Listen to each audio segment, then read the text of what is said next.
Allisonville Road carry the entire Grinch Light Up Village by Department 56. And yes, they also have the full Christmas Vacation Light Up Village for all you Clark Griswold fans. The beauty of Willow Tree figurines and ornaments are so personal and make such a memorable gift. Planning holiday parties? Don't forget my favorite, the easy-to-make award-winning Wind and Willow dips and cheese ball mixes. Your guests are going to love them. Shop family-owned Cynthia's Hallmark this holiday season. 116th and Allisonville Road, 96th and Lantern Road, 116th and Brook School Road, and in Greenfield. Food insecurity is an urgent problem, one that impacts real Hoosiers. You can help today. Gleaners needs donations. Your contribution goes further with Gleaners. For every $10 you give, Gleaners leverages their resources to turn your $10 into $90 worth of groceries for families who desperately need help right now. Your gift benefits local community members, and every dollar counts. Gleaners also needs volunteers now to help with warehouse distribution. Go to gleaners.org and donate or get involved today. From the DriveHubler.com studios, this is 93.5 and 107.5. The Fan. WIBC HD2, W298BB, WIBC HD3, W228CX, Indianapolis.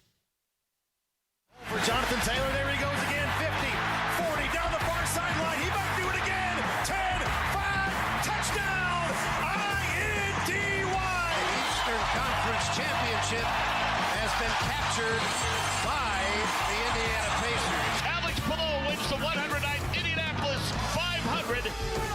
This is the Fan Morning Show with KB, JB, and Jeff. I thought about shorts and t-shirt walking out of the house on this Tuesday morning. We do have, thankfully, a little warmer temperature in the air, and it does sound like it might even get warmer as the week moves along. Good Tuesday morning to you. Thank you for spending it with us. Tuesdays usually means Rick Carlisle. He will be at 9 o'clock today. And how about the athletic director and the defensive coordinator of the St. Michael High School Cardinals, James Boyd? I don't know if we have ever had, I guess we did have Dave Dunn last week, Fernando Mendoza's high school coach. Those might be the only two high school coaches we've ever had outside of the state of Indiana join our show. Is that right? That sounds about right. I mean, why would we ever have anyone else, you know? That is true, but we are in very unique situations where Indiana is the best team in college football and Phillip Rivers is playing football in the year 2025. Simon Cordipassi. Mark, double check me on that if I'm saying that right when he joins us, I believe, at 9:30 today. Sounds fancy. He sounds official. I know, and I'm thinking of Ray Cordipassi, who was a long time here in TV in the market. I'm like, is there any relation there? But he's been very nice, communicating back and forth. Again, the AD down there at Phillip Rivers High School, also the defensive coordinator. So he'll join us coming up at 9:30. How are you boys doing on this Tuesday morning? I'm alive and well. Made it back from the West. I will say, as cool as it is to be on the West Coast and you have the games that end early and everything is pretty much done by a certain time, it's so weird being on a different side of the world, it felt like. I'm glad to be back on Eastern time. This is God's time. I'll take Central time. That's fine. But, boy, it is so weird, ending our coverage of the Colts game and all the other games are over. Like Sunday Night Football, I'm usually okay, Colts ended they kick off at 1, they end about 4. I'll be able to finish up writing and watch Sunday night game. Sunday night game is kicking off as soon as you get back from the locker room. It's weird being on the West Coast, so I'm glad to be back where I belong. Yeah, I say this almost every time the Colts don't play in the 1 o'clock window. I'm like, the 1 o'clock window is the greatest injection of a drug I've ever seen. It's nuts trying to and of course we had no bye weeks last week. Yeah. So I'm like, how many of these games can I watch? Wait, I had no idea that game was still going on, all of it. So it is a little odd, and we'll have that again this week. I actually thought of you when Phillip said that after the game. Remember we had talked about this maybe 2 weeks ago? Right. And he was like, oh, boy, I've been a fan, and, I live in Central Time, and at this time I'm checking to see 4 or 5 games going down to the wire. And I was like, you truly are a football junkie. I believe I said it was a drug that I was now addicted to. I don't think Phillip Rivers quite used that context. No. But nonetheless, he still agreed with me on that. I will say he's addicted, though. He certainly is. Mark Dykton, good morning to you. Good morning. How's life behind the glass? It's a little chilly, but that's okay. But I do miss your guys' scent. They always say radio folks stink. You guys smell usually pretty nice, so I feel like I'm almost I'm in a prison cell almost. Like you guys are on a visit. No conjugal visits. But I'm just you guys are visiting me and you have the telephone picked up and you're like, how you doing in there? You holding up, buddy? I'm like, yeah, I'm all right. Free Mark? Well, considering I don't shower outside of about 10 shows a year whenever I'm teaching. Yeah, I don't know. I guess you are attracted to my natural scent. It has me a little worried here on this Tuesday It's like morning Pepe here. Le Pew floating in the sky, following the fragrance. Maybe I'm glad that you are behind that glass. It'll be us three here on this Tuesday morning. Jeff will be back tomorrow. Again, Rick Carlisle at 9, Simon Cordipassi from St. Michael's Catholic down there. Of course, that was a big storyline during the telecast on Sunday. And we've got a lot to get to here from a Colts standpoint. I was thinking about this on the drive in. It has to be one of our quieter weeks of the year TV-wise from a sporting standpoint. Certainly here in these months, like usually when basketball and football overlap, we've got a ton to watch. We've got a ton to dissect. And with college basketball, during this typically finals week for a lot of schools, you don't have much. You do have a great game tonight, or at least a very meaningful game. If Butler were to shock the world, it's Butler at UConn tonight. That is 8:30 for the Bulldogs.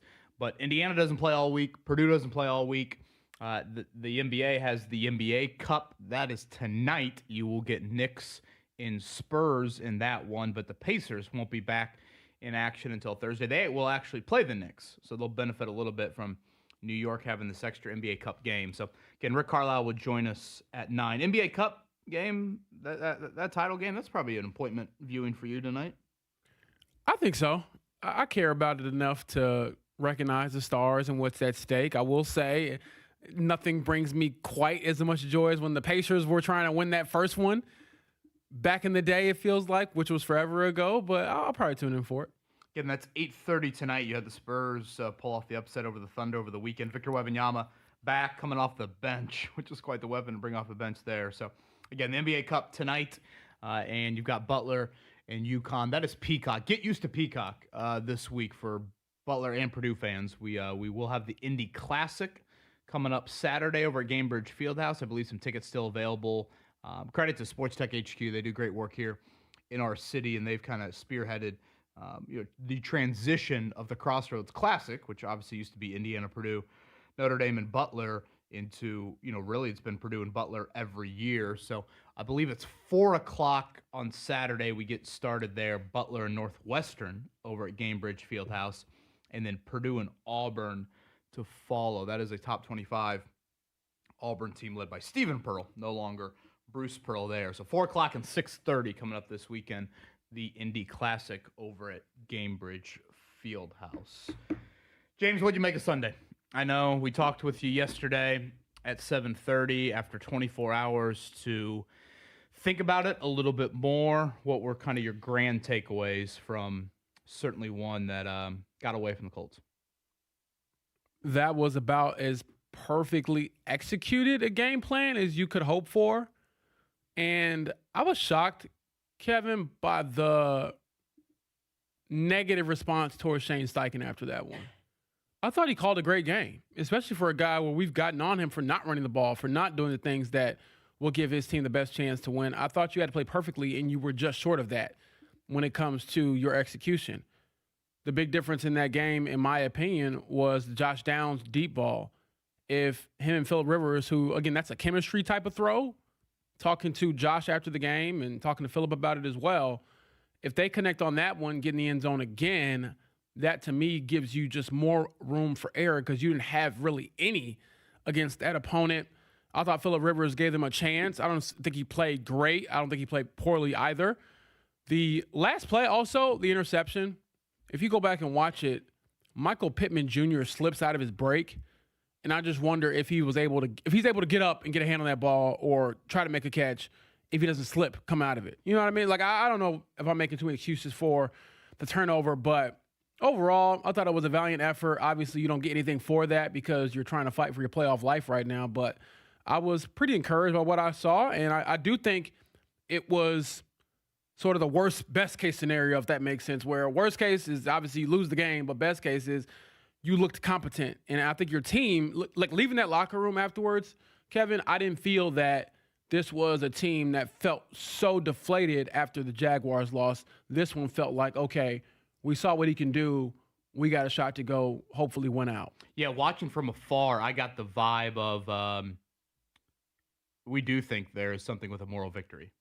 And the issue is the standings tell you right now you can't celebrate moral victories. Right, but it's such a unique situation where I'm like, okay, well, do you just walk into your room and tell the guys, oh, okay, we're dead now? Right. I mean, I definitely understand there's a fine balance in it. It's just difficult to look at the standings and say you've lost 4 in a row. It's 5 of 6. Hoorah. You know, in the Shane Steichen era, I don't think they've ever won multiple games in a row in December and January. Now you've got to win 3 in a row to get in. There's still a pathway with 2 of the 3, but 3 in a row definitely would get into it. I thought it was a really interesting Shane Steichen yesterday. I want to get more into it coming up in the 7:30 segment because I thought it took a while, but I think we eventually got to Shane Steichen being pretty adamant in exactly what he wants now for his quarterback here over the last 3 weeks. We'll touch on the Anthony Richardson story. I don't know if there's been a more volatile relationship with the fan base than how the Colts fan base views Anthony Richardson. Yes. I feel like it is the most 6th grade relationship I've ever seen. You're dating in 3rd period, and now you hate each other in 5th period. And then you're back dating once the letters get passed to you in the classroom in 7th period. I don't understand just the immediate reaction to us reporting what Shane Steichen says. Hey, he's been physically cleared for activities, not necessarily football cleared because he has to be elevated or activated, off of IR to at least practice for that to be the case, for him to go into football activities and to start practicing again and be a part of the team. However, boy, you would think that the guy was amazing the last time we saw him based off of the reaction. And I get that Phillip Rivers looked mighty limited against the Seahawks, but also they're the Seahawks. They're a great defense. I'm not saying Phillip Rivers is going to get a new arm tomorrow and throw it deep, suddenly against the 49ers, but I was not shocked at all by the commitment to Phillip Rivers going forward and also just the non-committal to anything related to Anthony Richardson. He hasn't played football in 2 months. Now, the argument there, which I hear some fans will say, is, well, the other guy hasn't played football in nearly 5 years. So we'll get into all of that and Shane Steichen's response to that question in particular. Mark, was it Henry Rowengartner? Is that right? You got it. Rookie of the year. Is that what Phillip Rivers needs to have happen between now and Monday? Throw some, what can you put on? Icy hot or something like that? Something to loosen up the limbs? Yeah, that's a great question. I have no idea what would need to happen, but certainly the offense has got to get more vertical. But Shane Steichen had some pretty strong opinions, I would say, on that. So I definitely want to get to that here upcoming at about 7:30. Much more on the Indiana football pathway to the playoffs. A couple news items that I want to get to as well today. Again, we'll get our first playoff game coming up Friday night. 3 of them on Saturday, and Indiana will find out their opponent for the Rose Bowl Friday when that is Alabama and Oklahoma. That is in Norman, the smallest spread of any of the 4 games here coming up in the first round of the playoffs. A little bit warmer. I say that in all seriousness on this Tuesday morning. We know that is needed. Kevin Bowen, James Boyd, Mark Dykton coming at you. 93.5, 107.5, The Fan. If it's happening with the Indianapolis Colts. Touchdown for the Colts, and it's Josh Downs. Then it's happening on The Fan. It's wow. It's good from 60. Blake Groupie. Picked off by the Seahawks. Final score, it's Seattle 18 and the Indianapolis Colts 16. Sports Radio 93.5 and 107.5 The Fan. The official home of the Indy Sports Fan. With over 100 online casino-style games, Chumba Casino is your destination for nonstop entertainment. No purchase necessary. VGW Group. Void where prohibited by law. See terms and conditions. 21+. Need furnace or heat pump service and want to work with a local independent dealer you can trust, like Stevenson Heating and Cooling? Find that American Standard Air dealer at IndyHomeComfort.com. Jake Query here. Each weekday noon to 3, guests appear live on the Java House Peel and Pour guest line. Use code JAKE25 at JavaHouse.com to save 25% on your first order. Hey, fellas, it's JMV, and you have worked hard all year. Now it's time to treat yourself, and there's no better way to do that than a new watch from Moyer Fine Jewelers in Carmel. Omega, Breitling, Hublot, and the Midwest's best selection of pre-owned watches. The watch guys at Moyer know their stuff. stuff. And they've got the best selection and pricing anywhere in Indy.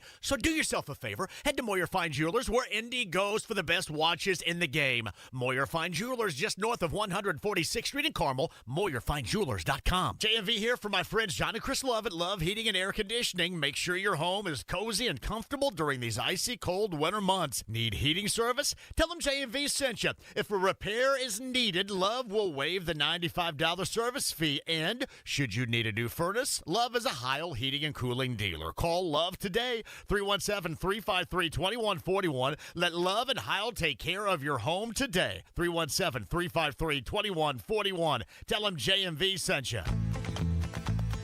Bowling, bowling, bowling, keep them balls a-rolling. Bowling, bowling, bowling, Royal Pin.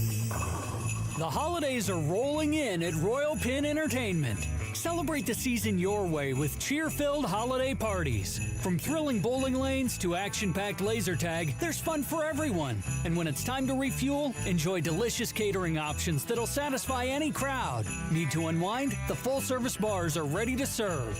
At Royal Pin Entertainment, they cater to events of all sizes with some of the largest event spaces in Indianapolis. Perfect for corporate Christmas parties, family gatherings, or any festive get-together. Give your group the unforgettable holiday experience they're hoping for. Set them up, knock them down, send them flying, spinning round. Book your holiday event now at RoyalPin.com. That's RoyalPin.com. Royal Pin, bowling, bowling, Royal Pin.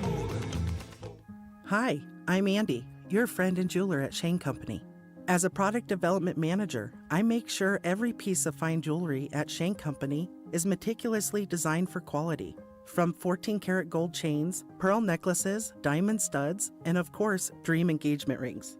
We know you can get your holiday gifts anywhere these days, but knowing your loved one's gift was crafted by master jewelers? It's a difference everyone can see and feel, no matter the price. All of our fine jewelry begins with a vision by our in-house designers. Then, we ensure each piece meets our high-quality standards every step of the way, including the smallest details. It's why our jewelry comes with our all-inclusive, free lifetime warranty that covers everything and doesn't cost a dime.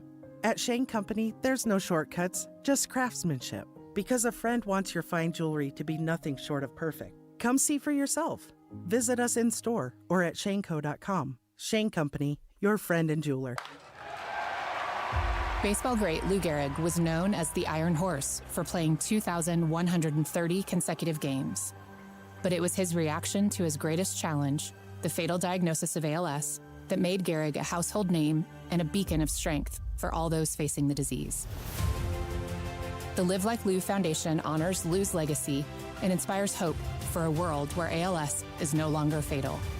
Donate or volunteer today at livelikeLou.org. JMV here for Big Red Liquors, and starting in November, gift card bonus cheer can be handed out. If you buy a $50 gift card, get $5 free. Buy a $100 gift card, you're going to get $15 added to it. And if you buy a $200 gift card, tag 40 in a gift card. And Angels Envy free engraving with bottle purchase as well. All that and more going on right now at Big Red Liquors, 100-plus locations throughout the state of Indiana, spreading bonus cheer. Check out that location nearest you, BigRedLiquors.com. Twin Peaks is the best in the game. Here, it's bigger game days and bolder fight nights. I mean, where else can you find a scratch kitchen that always comes in clutch every day from lunch to late night? Only at Twin Peaks, the #1 sports bar. Are you looking for a job where you can have a ton of fun and make great money? Twin Peaks is the team for you. They're looking for Twin Peaks girls, cooks, bussers, barbacks, and more. Text WORK, the number 4 TP to 85,000 to apply. Texting enrolls you into recurring automated text messages. Consent not required to purchase. Message and data rates may apply.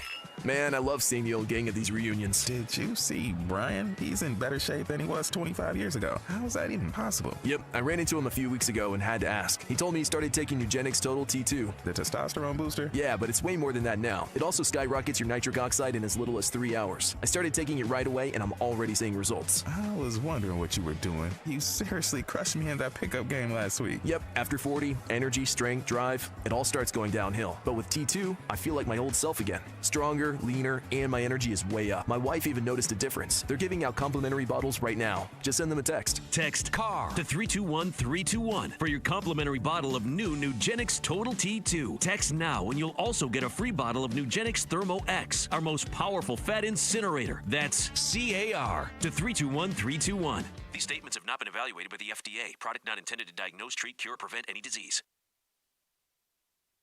Morning Checkdown on 93.5 and 107.5 The Fan. All right, let's get to the news items of Monday from the Indianapolis Colts. Shane Steichen, once again, will go with Phillip Rivers for a second straight week. He will be the starter when the Colts take on the San Francisco 49ers coming up Monday Night Football here in Week 16. James Bernard Ryman, his status up in the air with that right elbow injury. The Colts did work out several offensive tackles yesterday, so at least some depth questions. Again, Braden Smith is also an injured reserve, so he is out for the rest of the regular season. And then on the Anthony Richardson front, could you fill our audience in on what Shane Steichen had to say about Anthony being cleared? So, from what I understand, Anthony has been cleared for physical activities, which involves weightlifting, throwing, and running, but he hasn't been cleared for full-blown football activities because then he'll be practicing. So the question is, when will he be opened up to practice? When will his return to play window open up for him to potentially return from IR in that case? And that is what Shane Steichen was non-committal about yesterday. Yeah, and again, I'll reiterate what I've said now for the last several weeks. I just don't get the vibe that they believe Anthony Richardson is going to be putting on a Colts uniform in a meaningful way anytime soon. And you know why I get that vibe as well, Kevin? Is because if they thought there was a chance, then I don't think you go out and get the 44-year-old. Bottom line. If you thought that Anthony could be back at any point and really help this team over the last month, 5 games of the year, whatever, then you don't go completely out of the box and do something we probably haven't seen before. So again, the Colts will push everything back a day this week. So it'll be Thursday, Friday, Saturday, their practice schedule, as they'll play their first Monday night game since 2022 inside of Lucas Oil Stadium. And coming up here in a few, I did think Shane Steichen pretty much told everybody, what his thought process was. Took a while in the press conference, but I think he got there. Eventually, we'll play some of that audio for you upcoming. Again, tonight, not a lot from an appointment viewing standpoint here this week, but we will have 2 basketball games of note. NBA Cup, it'll be the Spurs and the Knicks. That is 8:30 on Amazon Prime. So we will have our in-season tournament winner decided tonight. The Pacers will have some interest in that because they will then host the Knicks coming up here on Thursday. Rick Carlisle will join us at 9 o'clock. The Pacers will have the opportunity to get a practice in today, maybe even tomorrow, which is pretty rare in today's NBA. And Butler, they have UConn tonight. That is in stores. 8:30 tip. They are a 15.5-point underdog. It goes without saying what an upset would do to your NCAA tournament resume. Actually, Butler competed in both matchups last year against UConn. Took them both down to the wire there. Did you happen to catch any of Butler and Providence? I know you were traveling a lot on Saturday, James, but that was quite the wild game. Didn't get a chance to just because of the travel schedule, but I will say I'm looking forward to seeing the Indian native, Braylon Mullins, face Butler. That kid is very good. He had been out for a big part of the first 4 or 5 weeks of the season due to an ankle injury, but he's back and he's shooting just like he did when he was in Greenfield Central. The kid can really, really play. Yeah, indeed he can. So, again, that is 8:30 tonight. That is on Peacock, so a couple late starts there, whether you want to watch the NBA Cup or you want to watch Butler and UConn. Last night, Monday Night Football. Mark, did your boy turn back the clock a little bit there? Just a tad. He's starting to do that just a little bit more lately. So, all of a sudden, AFC North is up for grabs. There was part of me watching that thought to myself, could the Colts sniff any of this offense with Phillip Rivers? Like, is there any part of – now, to be clear, I think Aaron Rodgers has got more in the right arm than Phillip Rivers has in the right arm. I want to make that very clear. But, it's not like, Aaron is, certainly back to his 28-year-old self there. But nonetheless, he was outstanding last night. Steelers over the Dolphins. Miami is eliminated. So right now, we've got 9 teams for 7 spots in the AFC with 3 weeks to go. So basically you have the Colts as the extra wild card team right now, outside looking in. And then that AFC North will either be Baltimore or Pittsburgh, and whichever one it's not, that team will into the wild card mix. So Miami's eliminated, Kansas City's eliminated, Cincinnati's eliminated. All those teams that were kind of flirting around the AFC playoff picture, they are out. Mark, I remember we looked this at the start of the year, but I just wanted to confirm it. We don't get the Manning cast next week, right? Colts and 49ers? The next Manning cast, I believe, is not until the playoffs. Is this Peyton copping out, or is this them? I mean, I think I looked at it out of curiosity and was like, oh, the next one's not till January 3rd or something like that. I just expect that whenever there is a Colts game that he could possibly be involved in, he will not be there. But Eli does the Giants games, right? Yes. So you're saying Big Brother should step up, squash some beef or something? Yeah, I don't know. It's got a statue outside the stadium. It is a hair odd to me with that. So again, Colts and 49ers. Mark is efforting Joe Buck to get on the show here potentially later this week. Gave another shout out to Fernando Mendoza and IU. It seems to be like a weekly occurrence this season. I was going to say, I did hear that last night. Troy Aikman had some nice things to say about that as well. We'll get to Indiana here in a little bit. Last one from me. Did you guys see Miles McLaughlin is your Mr. Football here in the state of Indiana? A little, I don't know. I'm shocked. Well, part of me agrees with you, Mark, but then I saw the vote.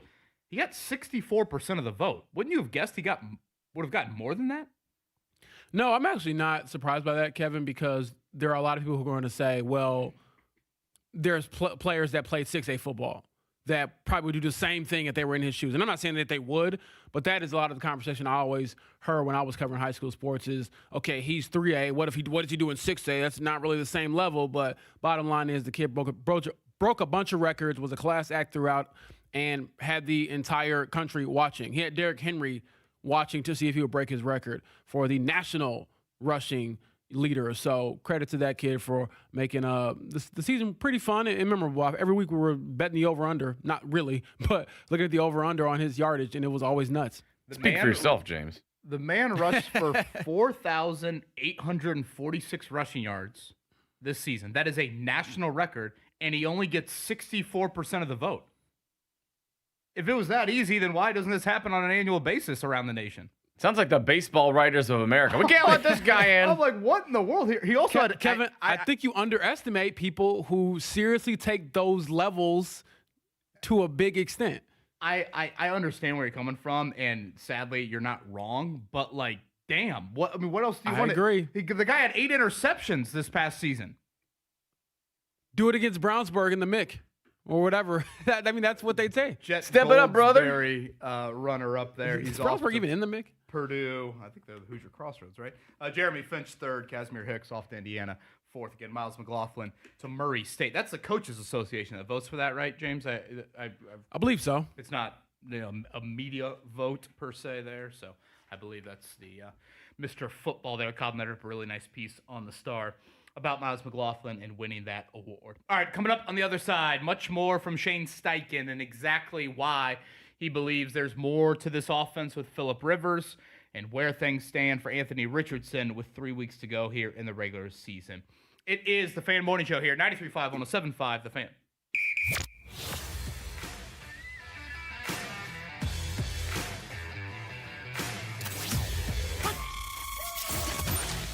The Butler Bulldogs hit the road to take on the Connecticut Huskies. Tonight at 8 on 93.5 and 107.5 The Fan. Welcome to Wawa. We're open 24/7, so when the sun goes down but everyone's still up, Wawa has your late night fuel. Headed to a hangout? Stop in for snacks and sodas. Binge your favorite shows with burgers and hoagies. Gather around the table with garlic knots and a cheesy Wawa pizza. Or just chill on the couch with fries and whatever milkshake sounds good. Your night just got a whole lot tastier. Freshly made burgers, pizza, and so much more. When you got a late night craving, you got a Wawa. Price and participation may vary by store. I'm Mark Boyle, voice of the Indiana Pacers. For your best shot at better water, go local with C&J Water. They're Hoosiers serving Hoosiers, bringing cleaner, safer, better tasting water to homes across central Indiana. When you purchase a new water softener in November or December, C&J Water donates to the Pacers Foundation, helping those in need here at home. Better water for your family, helping those in need at home and abroad. For your best shot at better water, trust the local pros at C&J Water. The Butler basketball season is rolling along. Don't miss your chance to get in on the action. Your next chance to get to Hinkle Fieldhouse to cheer on your Butler Bulldogs is Monday, December 22nd, when the Dogs take on NJIT at 2 p.m. A weekday matinee. Come see the sunlight shine through the windows at iconic Hinkle Fieldhouse. With most students home for break, there are some great, unique seating options, so buy your tickets now at butlersports.com/buy tickets. Be a part of Hinkle Magic and make Hinkle your second home this season. JMV here, and guys, you've heard of TRT, but you have no idea what testosterone can do for you. Once you start treatment, you'll wish you had done it sooner. Now you can take the TRT test for free at Synergenex and Low T Center. Walk in before 10 a.m. or book ahead at FixMyLowT.com. The place for guys to go is Synergenex and Low T Center for TRT. The TRT test is free, not hundreds of dollars. The testosterone is pure, not compounded. Guys feel full of energy, not like they're still waiting for it to kick in. Get in now for your free TRT test. No appointment necessary before 10 a.m. or book ahead at FixMyLowT.com. Guys, you're going to wish you had started TRT sooner. Don't you just want to know your level? Find out with the free TRT test at Synergenex and Low T Center. Walk in before 10 a.m. or book ahead at FixMyLowT.com. That's FixMyLowT.com. Synergenex and Low T Center. Get that free T test today. FixMyLowT.com. You'll get more than you expect with McValue at McDonald's. Like deals on your late night go-tos when the party goes till dawn. And savings on their faves. So date night always passes the vibe check. Plus, when the fam shows up for the weekend, you can show out for breakfast.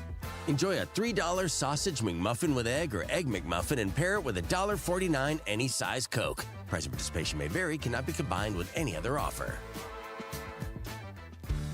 107.5 The Fan and Franciscan Health present Good for the Heart Fridays. Listen to Jake Query every Friday to hear a heartwarming story from our local community. Jake knows firsthand the importance of heart health. Jake and the Fan have teamed up with Franciscan Health to make a difference, one beat at a time. Good for the Heart Fridays, brought to you by Franciscan Health Heart Center. Learn proactive measures to keep your heart healthy and schedule your heart scan at franciscanhealth.org/screening bundles.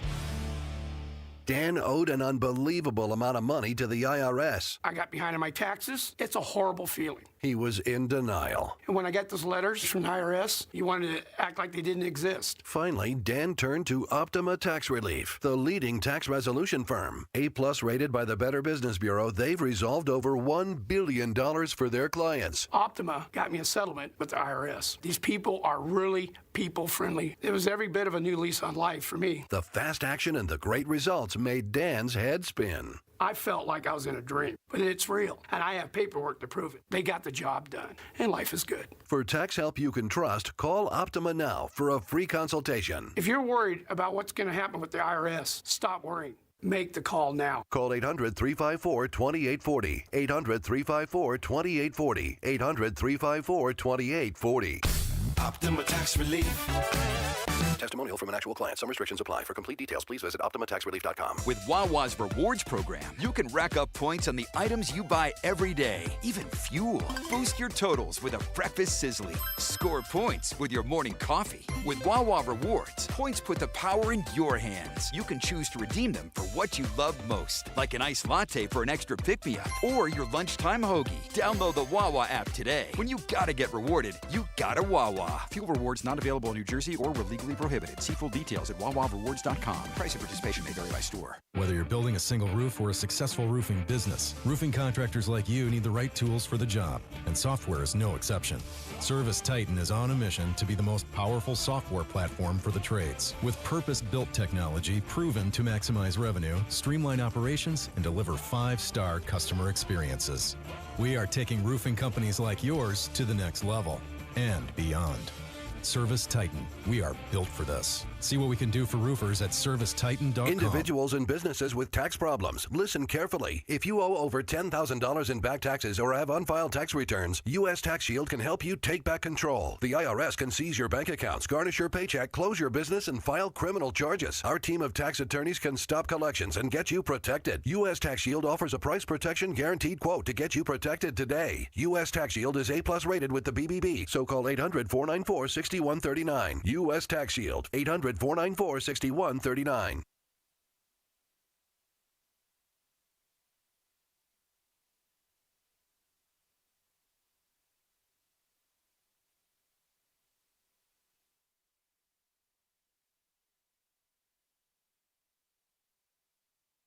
You're listening to the Fan Morning Show on Sports Radio 93.5 and 107.5 The Fan. A good Tuesday morning to you. Thank you for starting your day with us. Rick Carlisle will join us coming up 9 o'clock. We will have Simon Cordipassi, the defensive coordinator with Phillip Rivers down at St. Michael's High School. I believe the athletic director as well. Nothing says high school sports, James, like wearing 9 different hats, right, for those people in those athletic departments. He will join us coming up at 9:30.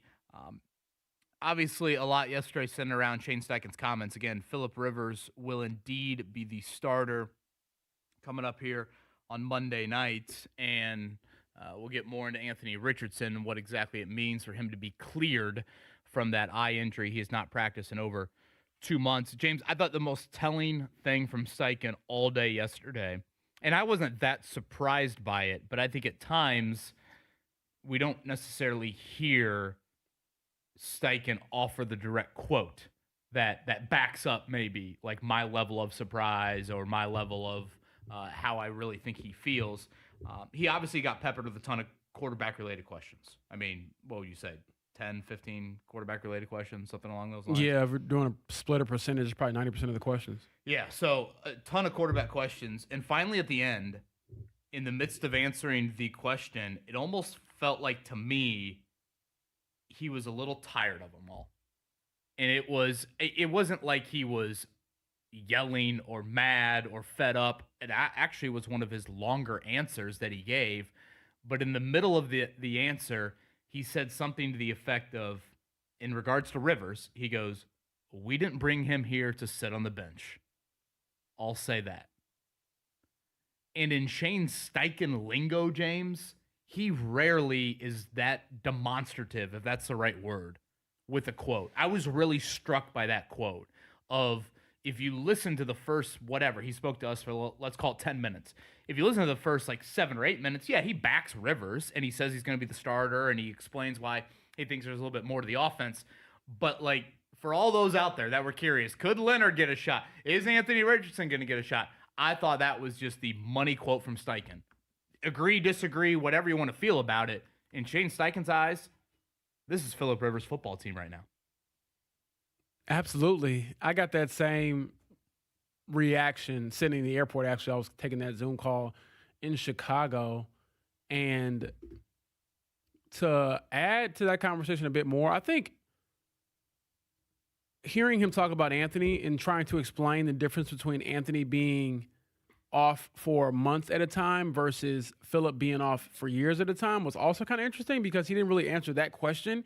He just said the question back to him, or back to us rather, where he said, well, one guy's dealing with the injury, the other guy hasn't. That's the difference. Simple as that. And what was your reaction maybe to that part of it, Kevin? Because that to me didn't sound like all that optimistic about Anthony Richardson playing again this season.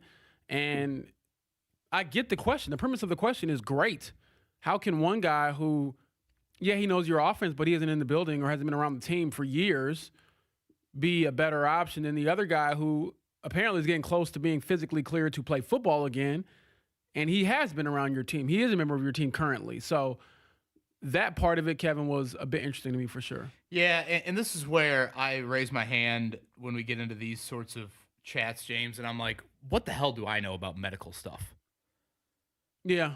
What I know about the Anthony Richardson injury situation was this was an extremely gruesome, and I think I'm not stepping out of bounds here. I think vision-threatening is an accurate way to put it. It was a very serious injury. Human injury, not football injury, human. Yeah, part of the recovery was waiting to get his full vision back. So, how long does that take? What type of physical activity is he allowed to do in the 2 months that he has been out? Like, all of those are questions that I'm just unsure. This is not simply saying, hey, your ankle's a little bit sprained, play at 81% instead of 98%.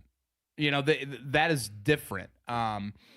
You can't just, hey, go patch up the eye. Well, yeah, that doesn't really work. And I mean, I don't say this in a joking manner at all, but for a guy that I think has had accuracy issues, you would certainly need pristine vision from him if you're going to throw him back out there. So I bring up the whole Richardson thing to say, just medically, I'm not sure of where he's at. I'll continue to say what we've said for the last several months now, or probably several weeks now. I just have never gotten the vibe that they think Anthony Richardson is coming back this season to play meaningful snaps for him.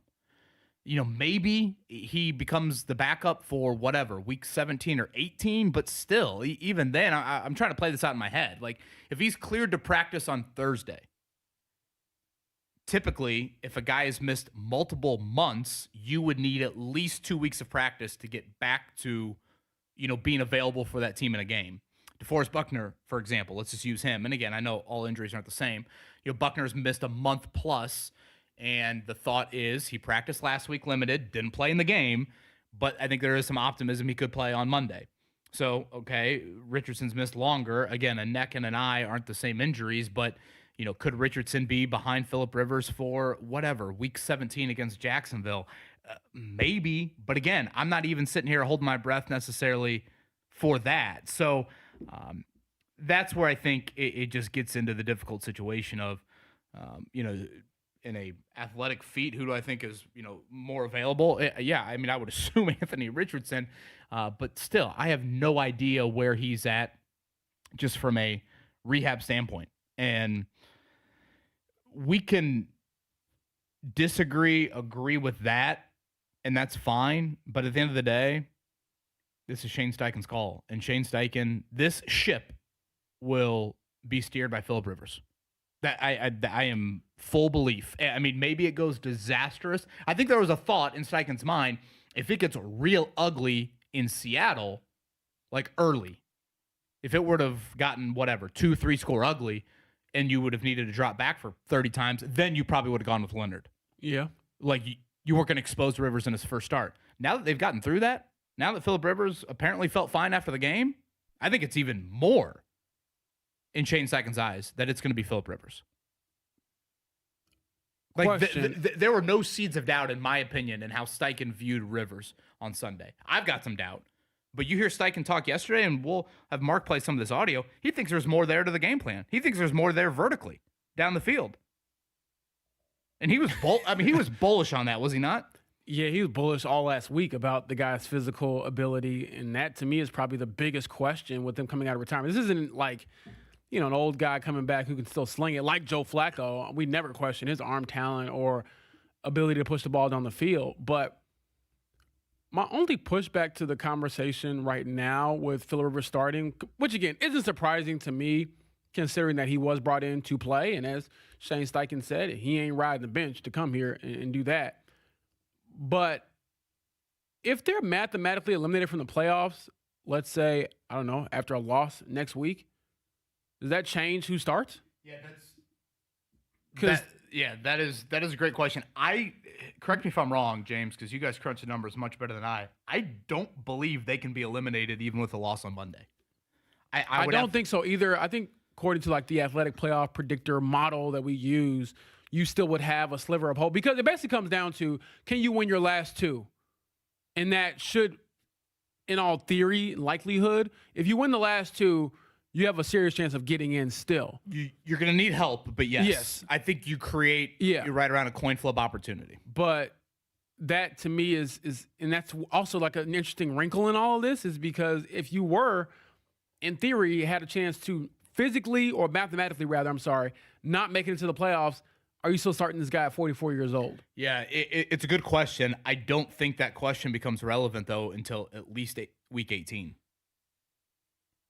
Like, just mathematically. Right. Yeah, that's right. So that's why I haven't maybe entertained it too much. Now, you and I were discussing this during the break, and it was definitely a topic that Jeff and I had a lot yesterday. By the way, Rick Carlisle going to join us coming up at 9 o'clock here on this Tuesday morning. Definitely want to get some Indiana football thoughts. I went back and watched the 60 Minutes. I did have to share what my favorite part of the 60 Minutes episode was. But you believe when you want to compare Phillip Rivers and Riley Leonard right now, you are with Shane Steichen. You think Phillip Rivers gives this team the best chance, right? Yeah, I'm probably in that camp. Well, after seeing his performance against Seattle, I can see the argument for let me back up. Going into it, I was thinking the old guy should not be out there. I will go with the young guy every single time. But seeing his performance in Seattle, I thought it was fine. I don't think that Riley Leonard could have been any better, quite honestly, when it comes to scheme and the defense he was facing and things you had to do to give yourself a chance. And after that performance, I am not shocked at all if they're sticking with Rivers. I would agree on that. As far as Rivers or Leonard, Jeff and I talked about this a lot yesterday, and James, we really hit on it probably a good amount last week. I think we're largely splitting hairs in really trying to decipher who would give the Colts the best chance right now. Rivers, Leonard. I guess let's just focus on those two because I still think Anthony Richardson is a ways away. The end result would probably, like, if you would have told me on Sunday, hey, Riley Leonard starts and the Colts go out there and score 16 points in the game, I probably would have said, yeah, that's probably my general thought. If I'm going to pick one or the other, I would go with Leonard, though. And this is where the debate, I think, comes down to it. Are you trying to create the higher floor or the higher ceiling?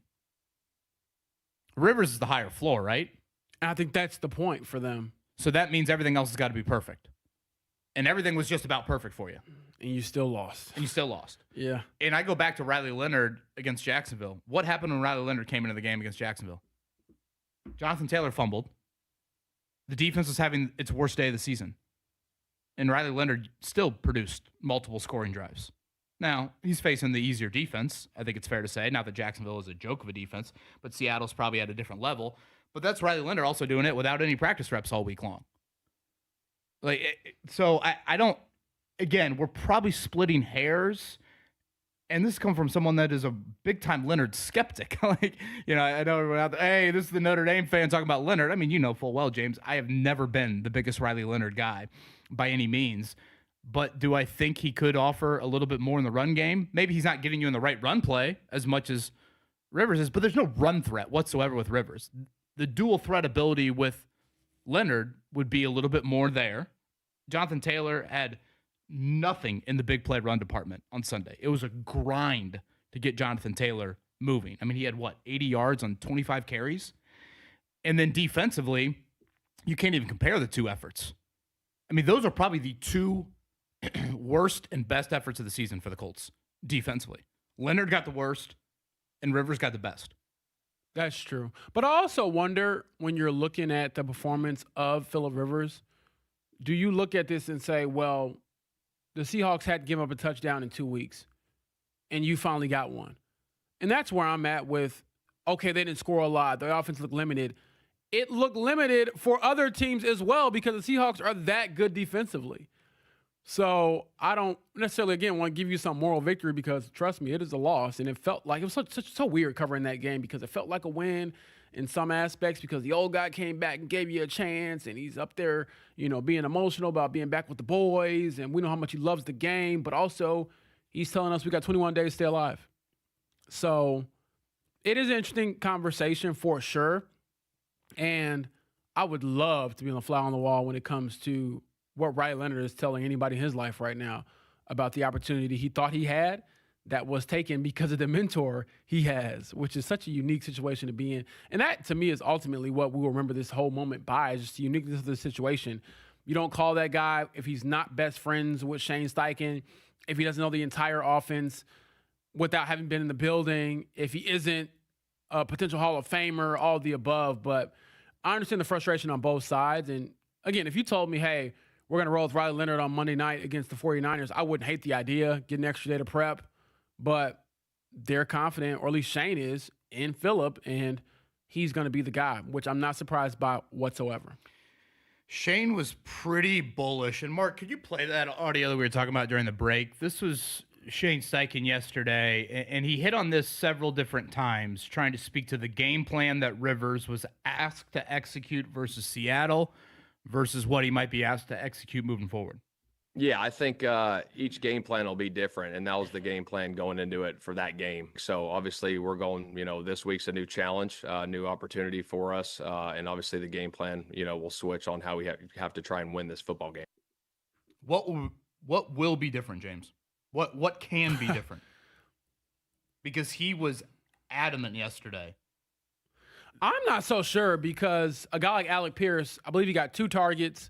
One of them was the pass interference, and then the other one was the big 16-yard gain for the first down on their penultimate drive, really their last drive, to take the lead in the game. So unless he's just going to chuck a few more deep balls. I'm always nervous when to use penultimate. Is that how you say it? Yeah, penultimate, second to last. You got it. Gosh. That's the word I like to use because I like to think I'm smart when I use it. James said it so just beautifully and seamlessly. And I get so nervous. I just would have used it. I would have said second to last drive. Probably. Well, in English, that doesn't sound smart, Kevin. Doesn't sound smart. Romeoville kid versus. No, we ain't got to be that smart for radio, Cathedral. So I will say for on the second to last drive, I thought he made a big time throw to Alec Pierce, but also, man, that was his first catch of the game for what we have been calling the Colts' best wide receiver all year, Kevin. So. To me, it all comes down to how involved that guy is. And I'm not so sure that that's going to change because of the arm strength. And there are even a couple of out routes he was throwing to the sideline where I'm like, boy, that Hail ball. Mary, full of grace. Yeah, that ball took a little while to get there. And with the week of tape now on the 2025 Phillip Rivers, what do the 49ers do to try to make life more difficult on him? Yeah, I know you nerd out over some of these stats, and I don't think the stat is maybe too complicated. But for our audience out there, those next-gen stats that the NFL uses a good amount, they had Rivers on Sunday in the average completed air yards, which I think is relatively easy for people to understand. Again, completed air yards. So basically the pass is completed. And how long did it travel in the air? Not yak, not yards after catch, not Amir Abdullah does, 8 yards after he gets it. For example, for those listening, if they throw a screen pass, you would have about 2 yards of intended air yards or completed air yards in that case versus throwing the ball down the field where it's like, okay, that's 30 yards in the air.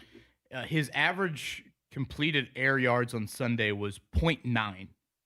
So it was less than a yard. It's the lowest, and they go back about, I want to say it's about 10 years with this. It's the lowest of Rivers out of 81 games. And I want to say it's the second lowest for the Colts as a team over the last decade. And that's where my question lies, James. When Shane Steichen, who was bullish for Shane Steichen yesterday, it's going to change. The game plan's going to change. We can do things more vertically. I don't know what that looks like. Like, what is it just a bunch of double moves to Josh Downs? Like, can Phillip Rivers throw the football 15 yards in the air and it not float and not hang up there for defenders to make a play on the ball? If you tell me you have doubts, I don't blame you because we didn't see it. Like, that's probably my biggest question now moving forward because, again, Shane was adamant. And I get where Shane was coming from in the, hey, we thought the game plan for Seattle, given their defense, given the road environment, we have to treat it like, again, we're Army, Navy from a college standpoint, and we're going to have to run it a ton. We're going to have to play ball control. I tweeted out during the game, I felt like the blueprint for the Colts was run it on first down, run it on second down, hope and pray that it's 3rd and 4, and then hope and pray again that Phillip Rivers can somehow fit some ball into a tight window. And you know what? More often than not, he did throw the ball accurately. It was just, what would happen in those 50-50 moments there. So that's where my question is 6 days from now. What can look different? I don't think it's like he's going to learn more of the offense or like you didn't tap into that. Yeah, we're going to leave all of our big play stuff to the side. We'll worry about that next week when you have a better grasp of the system. It's like, well, no. Like, Rivers knows all of it from a mental acumen standpoint. It's more of a, can your arm actually do that? Yeah. Like, can he throw the ball down the field to Alec Pierce? I mean, I'm trying to think in my head. Was the longest throw of the day probably the seam ball to Tyler Warren? Yes, I think it would have to be. Besides, you mean like completed pass? Well, I'm trying to The longest throw probably was the Pittman one. Was the interception? Yeah, probably that one. Yeah. Certainly from completed pass, I think it was the Warren one. Yeah, so I'm looking at it right now. He was 2 for 8 on passing attempts over 10 yards. And the 2 was what? Warren down the seam and Alec Pierce back shoulder? Yes. And then he was 16 of 18 otherwise. Boy, you got to target Pierce. You can't live in an offense where your backup running back is your leading receiver. I just think that's that's a very good point. That's just a difficult game to play. Yeah. Because let's say Seattle cashes in 2 of those field goal drives. All right. Now all of a sudden they have created, more points, obviously. And the one thing about San Francisco is their defense is certainly not Seattle's defense. And San Francisco is probably the poster child of a banged up football team that is still having won 10 games this year. So I think that is probably where some optimism lies. But I'm genuinely curious about it because, again, I don't think Rivers' arm can create much more down the field. But you listened to Shane Steichen yesterday, and he feels the exact opposite about it. Never dull here covering the Colts, I'll tell you that much. And I'm very curious to see, again, how the team sort of reacts to the Phillip Rivers experiment. And I will say, again, you're talking to a locker room that sounded a lot more hopeful after that game than they did in Jacksonville when Daniel Jones went down. So for all of the criticism that we're levying against them, and I think a lot of it's warranted when it comes to the QB decision, look at that locker room. They seem to have rallied around the 44-year-old adrenaline junkie is kind of what Zaire Franklin phrased him as. What does cleared mean for Anthony Richardson? We'll hit on that coming up on the other side. I will share what I enjoyed about that 60 Minutes piece on the Indiana Hoosiers and much more. Rick Carlisle at 9 o'clock. It's a fan morning show here on a Tuesday. If it's happening with the Indianapolis Colts. Touchdown for the Colts, and it's Josh Downs. Then it's happening on the Fan. It's Wow. It's good from 60. Blake Groupie. Picked off by the Seahawks. Final score, it's Seattle 18 and the Indianapolis Colts 16. Sports Radio 93.5 and 107.5 The Fan. The official home of the Indy Sports Fan. Ready to find the right candidates for your job posting?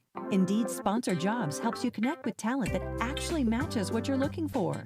Start at Indeed.com/credit. BullseyeEventGroup.com, the Colts VIP tailgate presented by Hayes & Sons Restoration. Your Colts game day experience the best it can be. Log on and get your passes now. BullseyeEventGroup.com.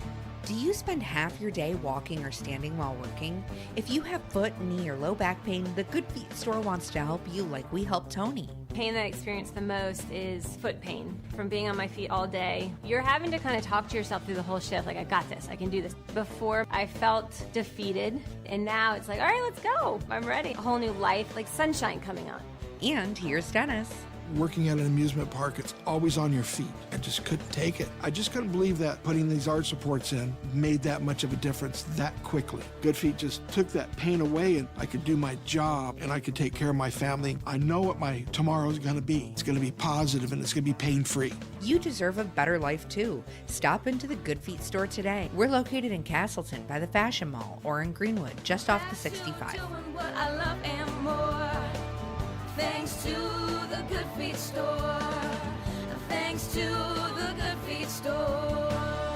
Hey, JMV, the holidays are upon us, and so is winter weather. This year, stay prepared and give everyone on your list the gift of peace of mind by giving a AAA membership. As a AAA member, you get roadside assistance 24/7, 365 days a year, whether it's a flat tire, dead battery, lock your keys in your car, and so much more. You also get exclusive travel discounts on hotels, rental cars, and even entertainment and events happening across the Hoosier State this holiday season. Now through the end of the year, new members can join AAA for just $50 for a one-year classic membership and add an associate for free. Then check another thing off your list by giving someone you care about a new AAA membership. Use the code HOLIDAY25 online at AAA.com or when calling 844-GO-AAA-GO. That's 844-GO-AAA-GO or visit your local AAA office today.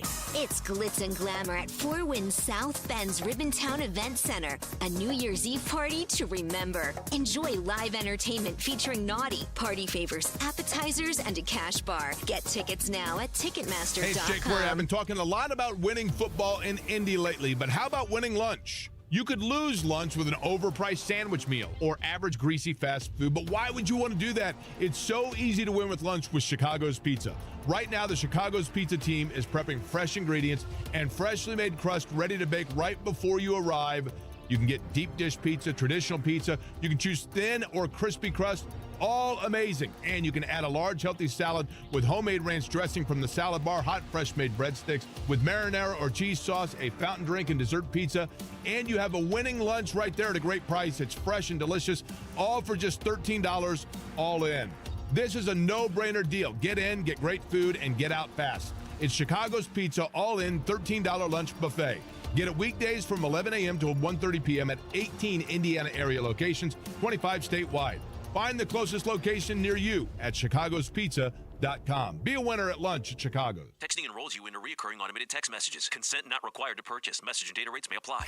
Man, I love seeing the old gang at these reunions. Did you see Brian? He's in better shape than he was 25 years ago. How is that even possible? Yep, I ran into him a few weeks ago and had to ask. He told me he started taking Nugenix Total T2. The testosterone booster? Yeah, but it's way more than that now. It also skyrockets your nitric oxide in as little as 3 hours. I started taking it right away and I'm already seeing results. I was wondering what you were doing. You seriously crushed me in that pickup game last week. Yep, after 40, energy, strength, drive, it all starts going downhill. But with T2, I feel like my old self again. Stronger, leaner, and my energy is way up. My wife even noticed a difference. They're giving out complimentary bottles right now. Just send them a text. Text CAR to 321-321 for your complimentary bottle of new Nugenix Total T2. Text now and you'll also get a free bottle of Nugenix Thermo X, our most powerful fat incinerator. That's CAR to 321-321. These statements have not been evaluated by the FDA. Product not intended to diagnose, treat, cure, or prevent any disease. From the DriveHubler.com studios, this is 93.5 and 107.5 The Fan. WIBC HD2, HD3, Indianapolis.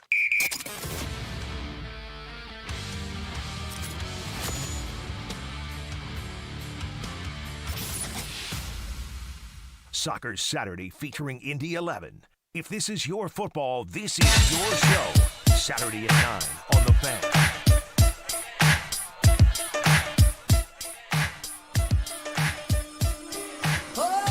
You're listening to The Fan Morning Show on Sports Radio 93.5 and 107.5 The Fan. I always think of Marlon Mack when this song gets played. Mark Dykton, any particular reason for a return on the Mac? Not really, but I always think of Michael Grady and his disdain for this song, which it just boggles my mind. Gosh, Grady did hate it. He hates this song? Hates it. I Hates it with a found passion. flaw with the great Michael Grady. This is a fantastic song. This is what Kevin Bowen played when he was pulling up, you know. Simon Cordipassi join us at 9:30. He is Philip Rivers' defensive coordinator for St. Michael's High School. I know that got a ton of play during the game, obviously the watch party and all of that. So he will join us here coming up at 9:30 to discuss the other side of the movie that is Philip Rivers. We'll get another viewing of it, national viewing of it, coming up on Monday. As Shane Steichen did confirm yesterday, Philip Rivers will be the starter. I do want to get to that here in just a second. One IU football note from the weekend. We didn't get a chance to hit on this yesterday, but I did see they're retaining their defensive coordinator, Bryant Haynes. And James, when we've talked about Indiana this season, I think what I've mentioned quite often is Fernando Mendoza, a very deserving Heisman Trophy winner, but I think the best aspect to their football team is their defense. And when you look at it, their defense is not filled with, the $3 million transfer portal quarterback. Like, Indiana has had good offenses. Yeah. In, previous years, previous coaches. But that defense to me and what Haynes has done has just been unbelievable. And him staying, I think, is such an underrated aspect of what Curt Cignetti has done. Like, when you look around this playoff landscape now, you see coordinators galore, all these playoff teams that are leaving. I mean, hell, you see head coaches in Lane Kiffin and, obviously the James Madison situation leaving. But, look at Oregon. Both of their coordinators gone. Ohio State losing Brian Hartline to South Florida. The fact that Indiana, with the coaching staff that's largely JMU guys, continue to keep their coordinators is another major, major credit to, and honestly, it's probably not as, certainly Kurt Cincinnati deserves it, but it's probably more of a credit to Scott Dolson and Pam Whitten. Especially in today's landscape for college football, as soon as you get good, everyone gets gone. So how do you retain your players and retain some of your staff? And I think part of that is that financial aspect, which is probably in most cases the biggest deciding factor. I don't want to speak out of turn here, but I would think that, hey, big money here versus elsewhere is something you have to think over. And then also as well, how much do you believe in the guy leading the charge? And Kurt Cincinnati, by all accounts, has been a great influence for the program and someone who empowers everyone else around him. So it doesn't feel like, I don't know, you're working for the guy versus working with the guy.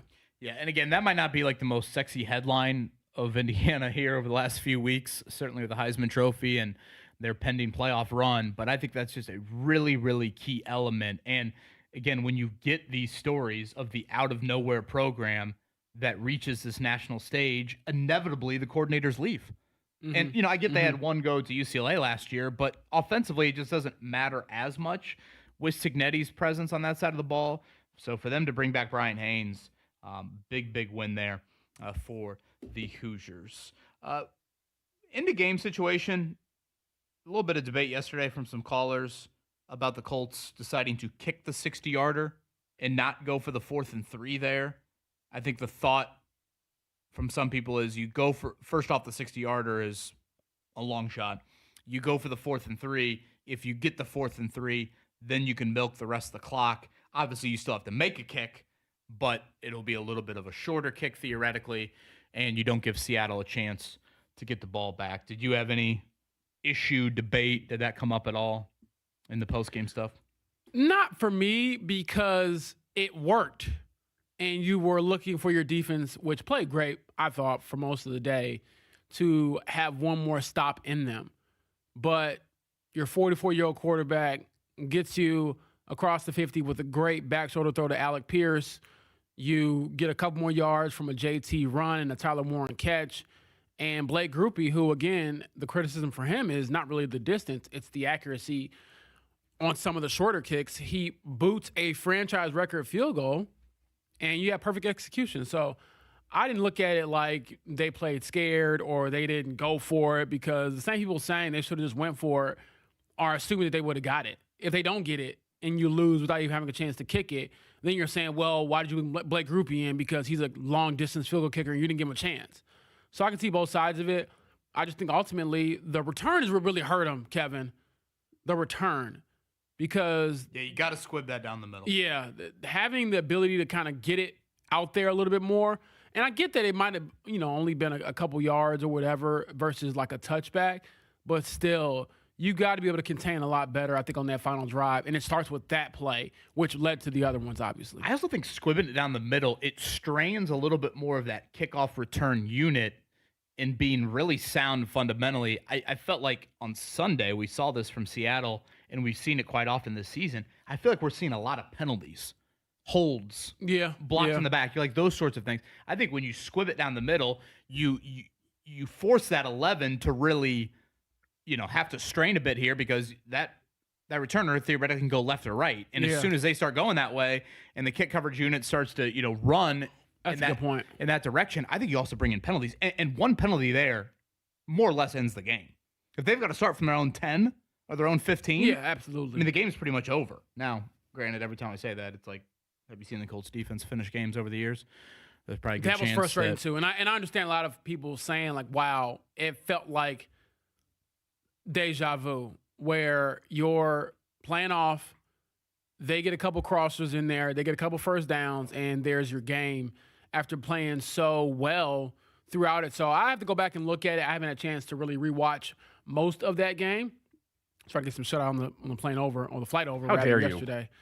Yeah, how dare me? That was weird. But did you do Pike's Place? Did you do anything out there? Me and Joel and Stephen Holder went to a restaurant, and I have to look it up on my phone, actually. And it was one of the best restaurants I've ever been to in my life. It was like a Japanese Latin place that Joel remembered from years ago going to Seattle. And it was phenomenal. I can remember why he remembered it, or I can see why he remembered it. Who has the better laugh, Joel A. Erickson or Don Fisher? Oh, that's a good question. I'm probably biased towards Joel just because I hear it more often. But, boy, both are great. Both are great. That was my favorite part of 60 Minutes. My favorite part of the IU football 60 Minutes, and there is some Curt Cignetti audio I do want to play maybe coming up at 8:30. But my favorite part, have you guys watched it yet? I've seen bits and pieces. Yeah. Bits and pieces. And Mark, any word on who we thought about trying to get on? Or no? Not yet. Okay. Not yet. The Don Fisher laugh, making it to 60 Minutes. I was like, this is complete. Life has been complete. The entire world gets to hear the Don Fisher laugh. I thought it was great. They interviewed Don Fisher. They interviewed John Mellencamp, frankly, a lot in that there. And I know yesterday I was asking some people, like, is it worth watching? Like, part of me thought they were just speaking more to the non-sport fan, really, because it's 60 Minutes. But I actually did enjoy a good amount. I believe it's up on YouTube if people haven't, maybe tune in at 10:01 to it if people haven't seen it yet. But we'll play some of the Curt Cignetti audio in relation to that upcoming. Reminder, Rick Carlisle at 9 today. Anthony Richardson cleared from his eye. I think there was a little bit of vagueness maybe around it. James, I want you to provide some context, but this was Shane Steichen yesterday in regards to the status of Anthony Richardson. Yeah, he's cleared from the eye standpoint, but we're just starting to work him back in the physical activity of everything. So, the determination for him to return, we'll be working through that. Open the practice window, stuff like that? Yeah, he just got back into physical activity, so we'll see how that goes. Into it. So, James, your thoughts on physical, and thank you for following up there. Your thought on physical activity means what? Yeah, so I actually got some clarity from the Colts on this. The physical activity clearing means that he has resumed weightlifting, running, throwing. Now, football obviously involves a lot more than those things. And to be cleared from a football standpoint, like any other injury, he needs to have his return to play window opened for him to practice with the team. Now, that could happen as quickly as Thursday, or that could not happen as quickly as Thursday. Yeah, I don't think it's a slam dunk. He's back out there Thursday. Exactly. And I want to make that very clear for our listeners because Shane was very non-committal about making any definitive statements on Anthony Richardson. Whereas, as alluded to earlier, he was very definitive. Phillip Rivers is our starter. Phillip Rivers has more in the tank physically. Yes, he can push it on the field more, all of the above. He was very bullish on that. Whereas with Anthony, it was vague. So I will, and I think we all will, press him more on this topic because it is a topic. I know Shane might be sick of hearing about it, or he might be thinking, hey, we're trying to get to the playoffs. We got a game plan for the 49ers. I can't be bothered with this other QB situation, but hey, you're the head coach. And in theory, if he's healthy enough to play at any point this season, he was, as you alluded to, when he was on IR, your backup quarterback. So, in that case, if he's healthy enough to come back and play, he should be taking the reins. But that's a conversation we'll have if and when we cross that bridge. And again, apologies to people out there. I know we're having some audio issues out there. We're moved into a new building here and trying to get our best with that. So appreciate your patience in getting through all of that. If you do have any thoughts and opinions, we are definitely trying to troubleshoot all of that. So text line 317-239-1070. We'll take your thoughts on the YouTube stream, and hopefully we'll get through all these hurdles here over the next week or so. I largely agree with everything you just laid out there from a Richardson standpoint. To me, when I heard that yesterday, there were several Richardson-related follow-ups. I wanted to make it clear too. Okay, does that mean he's going to practice Thursday? And like you said, Shane was non-committal to that. There's been times where Shane has said, yeah, we're going to open up that guy's practice window. Yeah, but there's also times where, it's hard to cut you off there. Well, people always say they cut you off, but with all due respect. Yeah, let me just throw this in there real quick and I'll let you, get back to it. I do Coming from the guy that told me to shut up last week. I'm never going to live that down, right? No, you're not. You know, kids, if you're listening, Nelly, if you're listening, you know, please do not pick up any of my bad habits from Uncle JB. But, Kevin, when I look at the QB situation, especially when it comes to Anthony, I do think there are times, and yesterday was one of them, when after the report comes out of Anthony being cleared and you know you're going to be asked about it, you need to be more forthcoming with information and just be definitive, because having to follow up 3 or 4 times to get bits and pieces and try to piece it all together makes it more confusing for everyone involved. Because I would still say I'm a bit confused as to what he can or can't do or what he has or hasn't done. Because he told us last week, oh, yeah, he was, you know, he had got back to some of that stuff last week. Okay, does that mean that he's closer now than he was last week, or is he about the same? All of that to me makes it more frustrating if you're a fan trying to get information on still one of the more important players on your team. Yeah, I think there's a lot of merit to what you're saying there. I think some of the, and again, there's general vagueness with Shane Steichen, that's abundant, but I think some of it is also a reminder of he doesn't view Anthony Richardson as close. Like, we had this debate maybe last week, James. I said to you and Jeff, who starts the most games the rest of the season? Phillip Rivers, Riley Leonard, or Anthony Richardson? And I'll ask that to you again today. Who starts? Well, we do know Richardson. I was going to say 1 for Rivers. Yeah, well, 2 now. You know, fair. That he's going to start the San Francisco game. I guess, does anyone get to 2? In order the Colts to make the playoffs? Is Riley Leonard or Anthony Richardson going to start the final 2 games? Like, it's going, in my opinion, it's going to be Phillip Rivers. And as we mentioned earlier, they can't be eliminated from the playoffs this weekend. So, you know, even for the crowd out there, which I totally hear you out of, hey, once you're eliminated, if you're eliminated, you know, shouldn't that mean that you turn to one of the younger guys? The earliest that can happen, unless I'm missing something, would be week 18. So now you would need a ton to go your way. Was Richardson in Seattle, by the way? They showed Buckner on the sidelines a couple times. Did you see him? I couldn't tell, and I don't remember seeing him in the locker room, so I can't say where he was at. I don't want to get myself in trouble there. Can I ask, James, what was the atmosphere for Seattle? Because I always hear that that's one of the tougher environments to play in and everything. Does that live up to the hype, the 12th man and everything like that? Yeah, for sure. Granted, we're in the press box, and Kevin, have you been to Seattle? Yeah, 2017, the Colts played there on Sunday Night Football. I thought it was easily one of the liveliest environments that I've been to. They're a football city. Now, the tailgating scene isn't the same as other places, just very unique places where they play. But, Mark, to answer your question, yeah, it was loud, man. It got very, very loud. And honestly, it was eerie how loud they would get when Phillip Rivers was lining up versus how quiet. You could hear a pin drop when they were on offense. So it definitely, in my opinion, is an advantage for that team. That stadium, all it's cracked up to be, I've heard that's also one of the better outdoor stadiums just overall. It's just a very cool atmosphere. Nice. Yeah, it's a very nice stadium. And I thought even the press box area, all that stuff was very nice as well. There aren't too many teams that I'll publicly say is, oh, this isn't too great. Cincinnati's one of them. That's a place where I'm like, you know, you could, as a billionaire, you could put a little more money into this stuff, but Seattle, they treat us right. Yeah, I mean, on the NFL rich level, I don't think Cincinnati is the poster child of that. To go back to Richardson for just a second, you know, again, from a medical standpoint, this is where I just kind of shrug my shoulders. Like, by all accounts, this was an extremely serious injury, not just a football, like a human injury, like vision impacted injury. I mean, it looked like last week at practice, James, and he was out there for mental reps. It looked like he was rocking some sort of rec spec situation. Yeah, he looked like Horace Grant. Yeah, so like clearly there's something there as well. And like, how much physical activity is he allowed to do in the last 2 months? I would venture to guess not a lot, right? Isn't the orbital fracture having to settle? People who have never had that injury, and I'm one of them, but if you read about it, it is very, very painful, and you have to be very, very careful with everything you do. One of the advised things that they tell you to try not to do is sneeze or put any pressure on your face. You can't even sleep face down if you have an orbital fracture.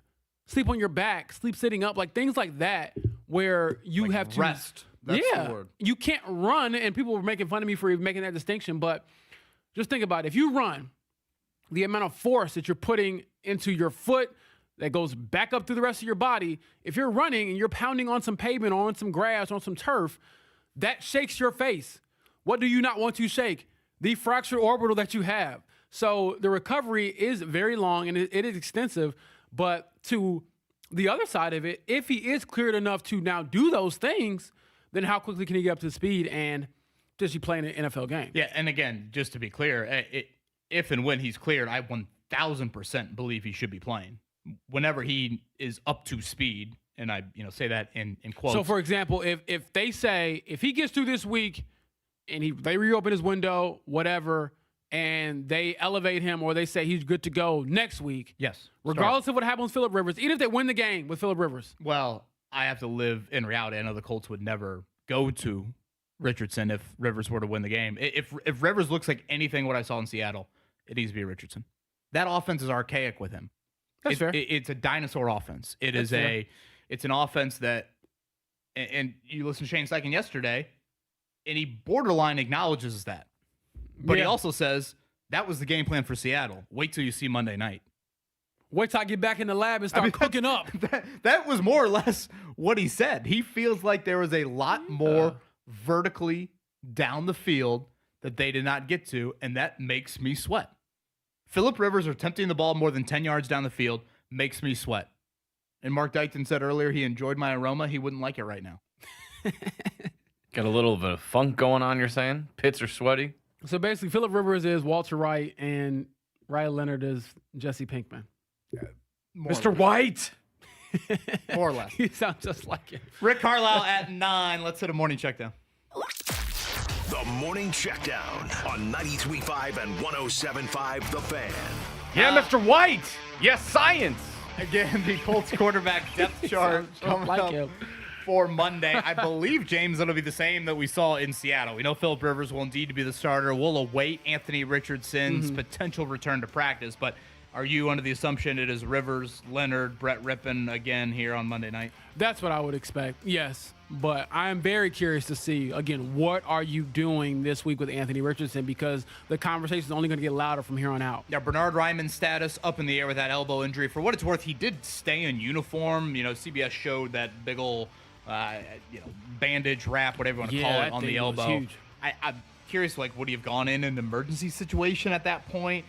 They did work out 4 offensive tackles yesterday, so it sounds like that is iffy. Let's switch to DeForest Buckner and Sauce Gardner. I'll offer my thoughts. I'd say Buckner, I think there's a real chance. Gardner's a little bit more of a coin flip for me. I'm probably there as well. Clearly, this week at practice will tell us a lot. But the Cavs are always tricky, and he just hasn't had the same amount of time off that DeForest Buckner has had. And DeForest definitely hinted that he has not done this year last week, but I also picked up on, okay, you're probably not going to play in Seattle because he said he wanted to go day by day. So that dude, I would expect to play at some point again this year. Not sure what happened with Sauce Gardner, or what will happen, rather, with Sauce Gardner. You guys surprised at all about the early line for Colts and 49ers here? I haven't looked at it yet. 5.5? Is that what it is? 5.5. That is for the Niners. Favorite, yes. San Francisco favored 5.5. Interesting. I wonder if that'll drop a little bit as we get closer to that game. All right, Monday Night Football last night. Aaron Rodgers, I'd say he turned back the clock a little bit there. DK Metcalf had one of the more impressive post-catch touchdown runs that I've seen here this season. His physicality on full display. Steelers over the Dolphins. So that eliminates Miami, Pittsburgh, and Baltimore in the AFC North fight. And whoever doesn't win that division, they could be in the mix with the Colts. So just something to monitor here as we are down to 9 AFC teams for 7 playoff spots. By the way, Thursday Night Football this week is a great one for out west. I'll have some Mark Dykton attention on it. Seahawks and Rams as they compete with the Bears and some others there for the number 1 seed out west. Your appointment viewing tonight on the hardwood, couple 8:30 tips. In the NBA, it will be the NBA Cup. This is Spurs and Knicks. The Knicks have won 9 of 10. They beat the Magic over the weekend in the semifinal round. The Spurs pulled off the upset over the Thunder. Victor Wembanyama is back. He came off the bench and was outstanding in that win over the Thunder. So we got Spurs and Knicks tonight, James Boyd. Looking forward to that. Yes, I am. This is for all the marbles. This is where legacies are decided. Baby. The NBA Cup. The Pacers made it to the finals a few years ago, and they made it to the finals shortly thereafter. I'm trying to think, was it the Lakers? Is that who beat the Pacers in the It was. NBA I Cup remember in this season because it would have been so great to hand LeBron Pacers that beat the loss. Celtics right in the quarterfinals, then the Bucks. Yeah, that's back when Halliburton was a top 10 That was player. the game time celebration. I he did, know. right? I need him to be back healthy again. Get well soon, Tyrese. Love to see the progress. On Peacock tonight, it will be Butler and Thad Matta's bunch after their double overtime thriller at Hinkle on Saturday. They are at UConn as a 15.5-point underdog. Butler's done a lot early on this season to create an NCAA tournament resume. This would be obviously a huge, huge aspect if they could pull this off. It's the biggest house money game Butler will have all season long. For what it's worth, they were very competitive with Dan Hurley's bunch in both games last year, but could not get it done. So I did see Jalen Jackson out for the year for Butler. James, we went to practice just before the start of the season. Jalen Jackson, I believe he led the Horizon League in scoring last year. I think he was going to be a key piece. He played in about a handful of games. I think he was going to be a double-digit scorer for Butler. That puts even more pressure on Finley Bizjack and Michael Ajayi moving forward. That is a notable loss for the Bulldogs. Yeah, that hurts. And I remember watching that practice, Kevin. He can really shoot it, too. He would have given them more spacing and more freedom to move on offense. So without that, things get definitely, like you said, a lot tougher on your top guys. Shout out to Miles McLaughlin. He is your Mr. Football winner in the state of Indiana. Should have been unanimous. 64% of the vote, and we're saying that's petty coaches not wanting to show respect to the 3A kid. I think that is a certain level of that, yes. If he had played 6A, the conversation would have been a lot different about who he is as a player. And I'm not saying good or bad. I just think that people put too much stock into that sometimes, especially when it comes to high school sports. The dude broke every record imaginable this year for Indiana. The national single-season record, 4,846 rushing yards. And he gets 64% of the Mr. Football vote. Hell, he had 8 interceptions as a defender. Well, he didn't do it in the right conference. And we had this debate a few years ago with Jack Kaiser and David Bell. That was a very popular debate. I probably have to go back and look at what the voting was back then. Jet Goldsberry, I guess another smaller school guy, 4A. He was your runner-up. He's off to Purdue next year. Jeremy Finch, 3rd. Casimir Hicks from Decatur Central, 4th. And that Miles McLaughlin, by the way, off to Murray State for his college pedigree. All right, on the other side, I did think Kurt Cignetti had quite the old-school Kurt Cignetti comment to 60 Minutes. We'll play some of that audio, much more on the Colts situation as they head into a week of Monday Night Football. Rick Carlisle at 9. Fan Morning Show, Kevin Bowe and James Boyd and Mark Dykton coming at you.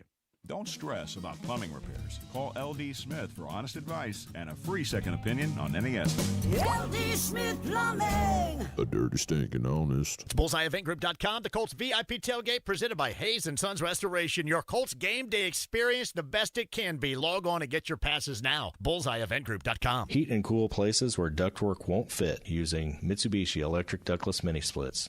You can even wrap them to match your decor. Find out more at AbsoluteComfort.org. Family-owned Cynthia's Hallmark has gifts for everybody on your list this holiday season. One of the big sellers, the new DC UK Company ducks. These charming hand-carved bamboo root ducks with cute outfits and sweet names have been flying off the shelves. And while you're finding the perfect gift, check out the newest treasures from the Jim Shore collection. The snowman with the cardinal, absolutely heart-melting. And the Jim Shore Grinch sewing his Santa suit, with Max supervising, of course, is an instant favorite. Speaking of the Grinch, Cynthia's in Greenfield and on Allisonville Road carry the entire Grinch Light Up Village by Department 56. And yes, they also have the full Christmas Vacation Light Up Village for all you Clark Griswold fans. The beauty of willow tree figurines and ornaments are so personal and make such a memorable gift. Planning holiday parties? Don't forget my favorite, the easy-to-make award-winning Wind and Willow dips and cheese ball mixes. Your guests are going to love them. Shop family-owned Cynthia's Hallmark this holiday season. 116th and Allisonville Road, 96th and Lantern Road, 116th and Brook School Road, and in Greenfield. Twin Peaks is the best in the game. Here, it's bigger game days and bolder fight nights. I mean, where else can you find a scratch kitchen that always comes in clutch every day from lunch to late night? Only at Twin Peaks, the #1 sports bar. No one does happy hour like Twin Peaks. Everything from tequila cocktails and bourbon to top shelf spirits and cocktails served over ice balls. Local craft beers and handcrafted whiskey cocktails round out the adventurous drink menu. And don't forget about the 29-degree drafts. My husband's an animal in bed. Well, you know. Not in the fun way. Think warthog. With a chainsaw. Snoring and sleep apnea affect over 90 million people, and 1 out of 4 couples sleep in separate rooms. Advent can help. We've been your one-stop solution for nasal congestion, snoring, and sleep apnea for over 20 years. Unlike many other practices, we focus exclusively on these conditions, so you get comprehensive care under one roof. Advent's unique approach can help you breathe and sleep better, and many avoid a CPAP. Plus, most insurance is accepted for our effective 20-minute in-office treatments. Hey, the only animal you want in your bed is your dog. Advent. Sleep better. Sleep together. Learn how you can improve your life at adventknows.com.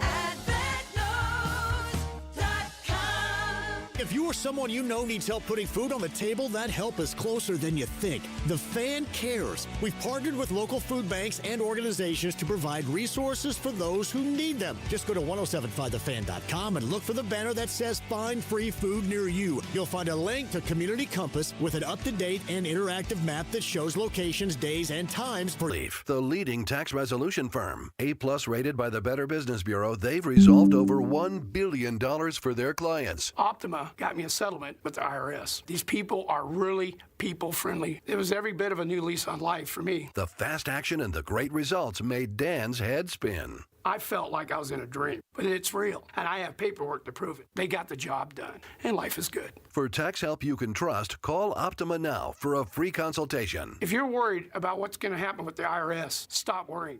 Make the call now. Call 800-354-2840. 800-354-2840. 800-354-2840. Optima Tax Relief.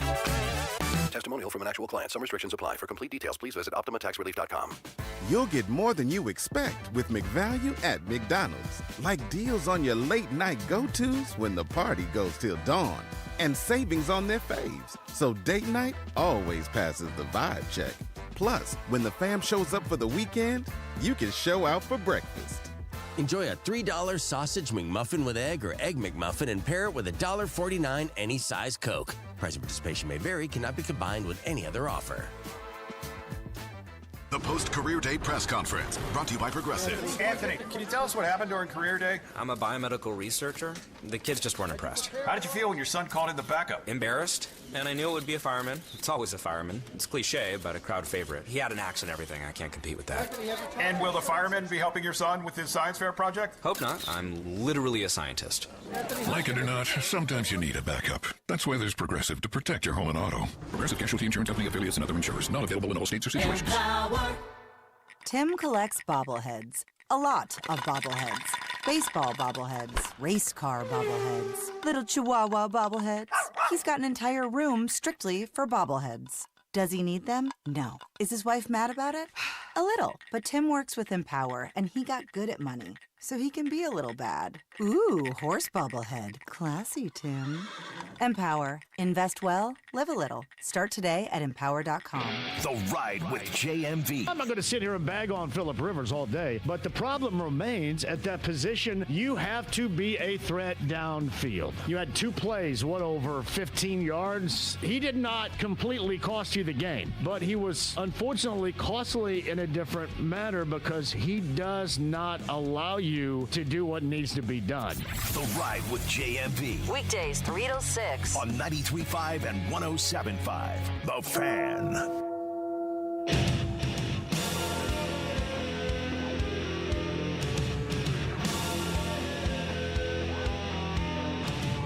You're listening to The Fan Morning Show on Sports Radio 93.5 and 107.5 The Fan. Reminder, Rick Carlisle at 9. An hour from now, we will chat with the defensive coordinator for Phillip Rivers. Yes, St. Michael's Catholic. He's also the athletic director down there, Simon Cordipassi. I thought we were talking to Lou Anarumo.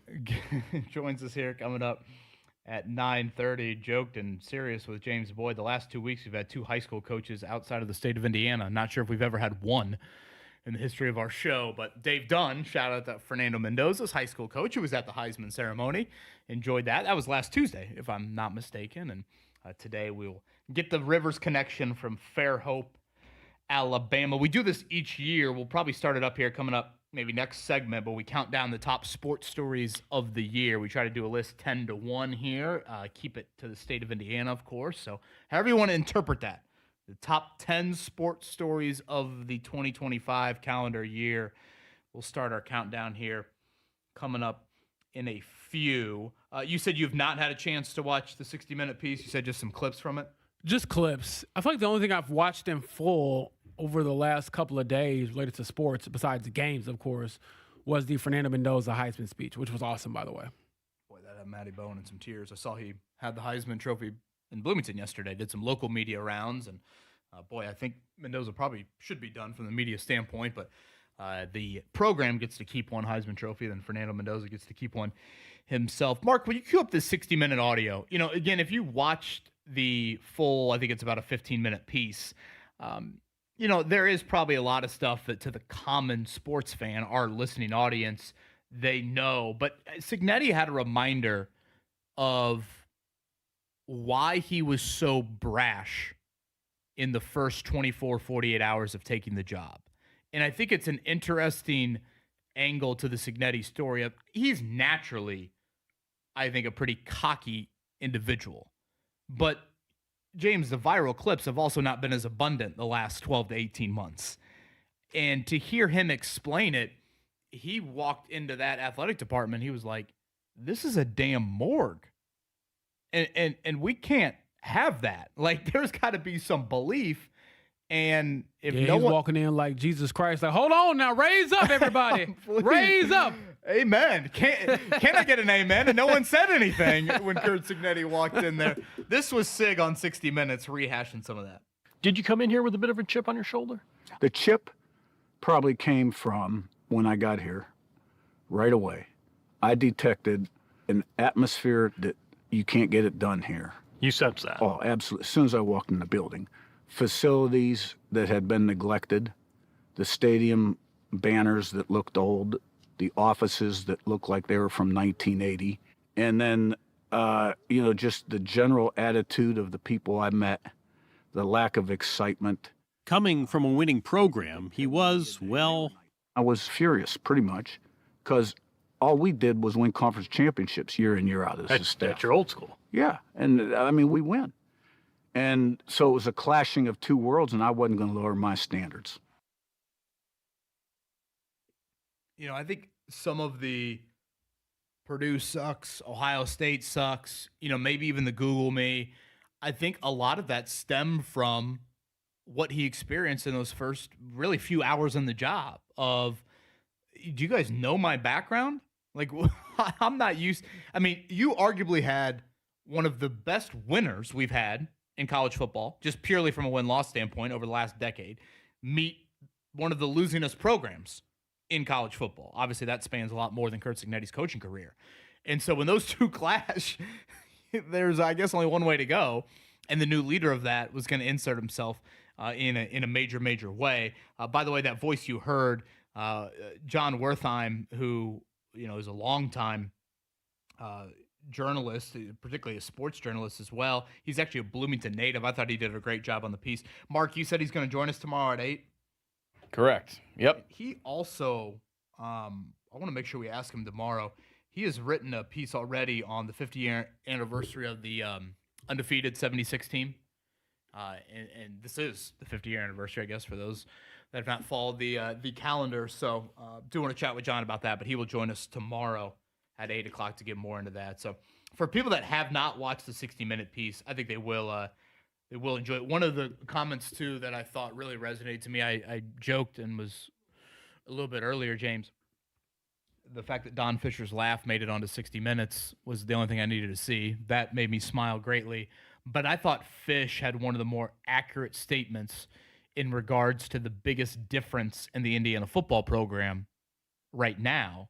And your alma mater felt it firsthand back in September. The fact that Indiana actually has legit offensive and defensive linemen is probably the biggest difference.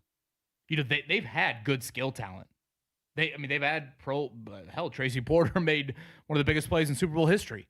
They've had quarterbacks that have donned an NFL jersey. But the offensive and defensive lines the fact that they are championship level, and again, Illinois felt the brunt of it earlier this season. I thought when Fish said that, it was one of the more accurate statements in him discussing the biggest difference he sees with this iteration of the Hoosiers compared to previous. I think you made that statement because you're further from me than we were in the old office. You didn't have to bring that up. You could have just made your point without bringing up Illinois getting their teeth kicked in. And boy, do I mean teeth, all of them. At this point, we might need veneers to replace the smile. I mean, how many sacks was it in that game? Was it I seriously don't know. 8? All I remember was being in a bar in Nashville with Matt Taylor, and he was gracious enough not to talk trash to me after every single score. And there were a lot of them.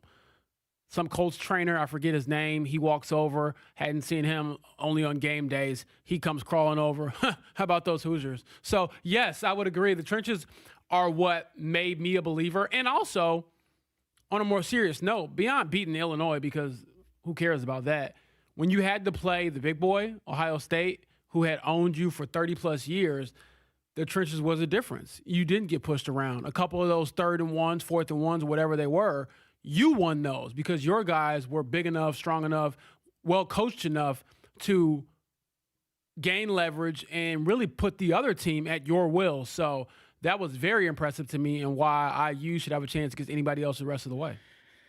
Alex chiming in here. Signetti had to insert himself and not in the Sharon Moore way. I shouldn't laugh at that, but boy. Yeah. Is that too soon? It probably is too soon, but in Kurt Signetti's defense, he has nothing to do with that. Lord have mercy. Boy, Alex, I laughed really hard at that internally, and I think James Boyd's response told you everything there. Again, reminder, Indiana will find out their opponent here coming up Friday night. We'll get Alabama and Oklahoma in the first round of the playoff game. We'll have 3 of them on Saturday, and you'll get game 1 coming up on Friday. All right, much more on where the Colts stand quarterback-wise. Shane Steichen is bullish on what's going to be different with Phillip Rivers here in week 2. We'll start our top 10 countdown list of the best sports stories in Indiana here in 2025. And 20 minutes from now, it'll be Rick Carlisle here. Fan Morning Show on a Tuesday.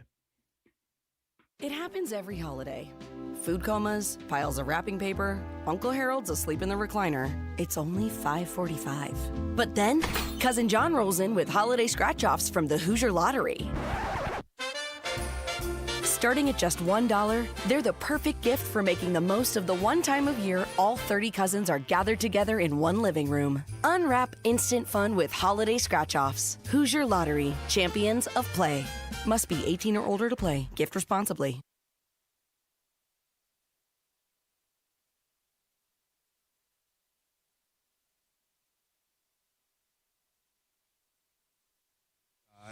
For winning a champion. To apologize for getting your team to the championship rounds.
When the new year hits, every business could use a little something to stay ahead. A lift, a jump start, an edge, or perhaps a boost.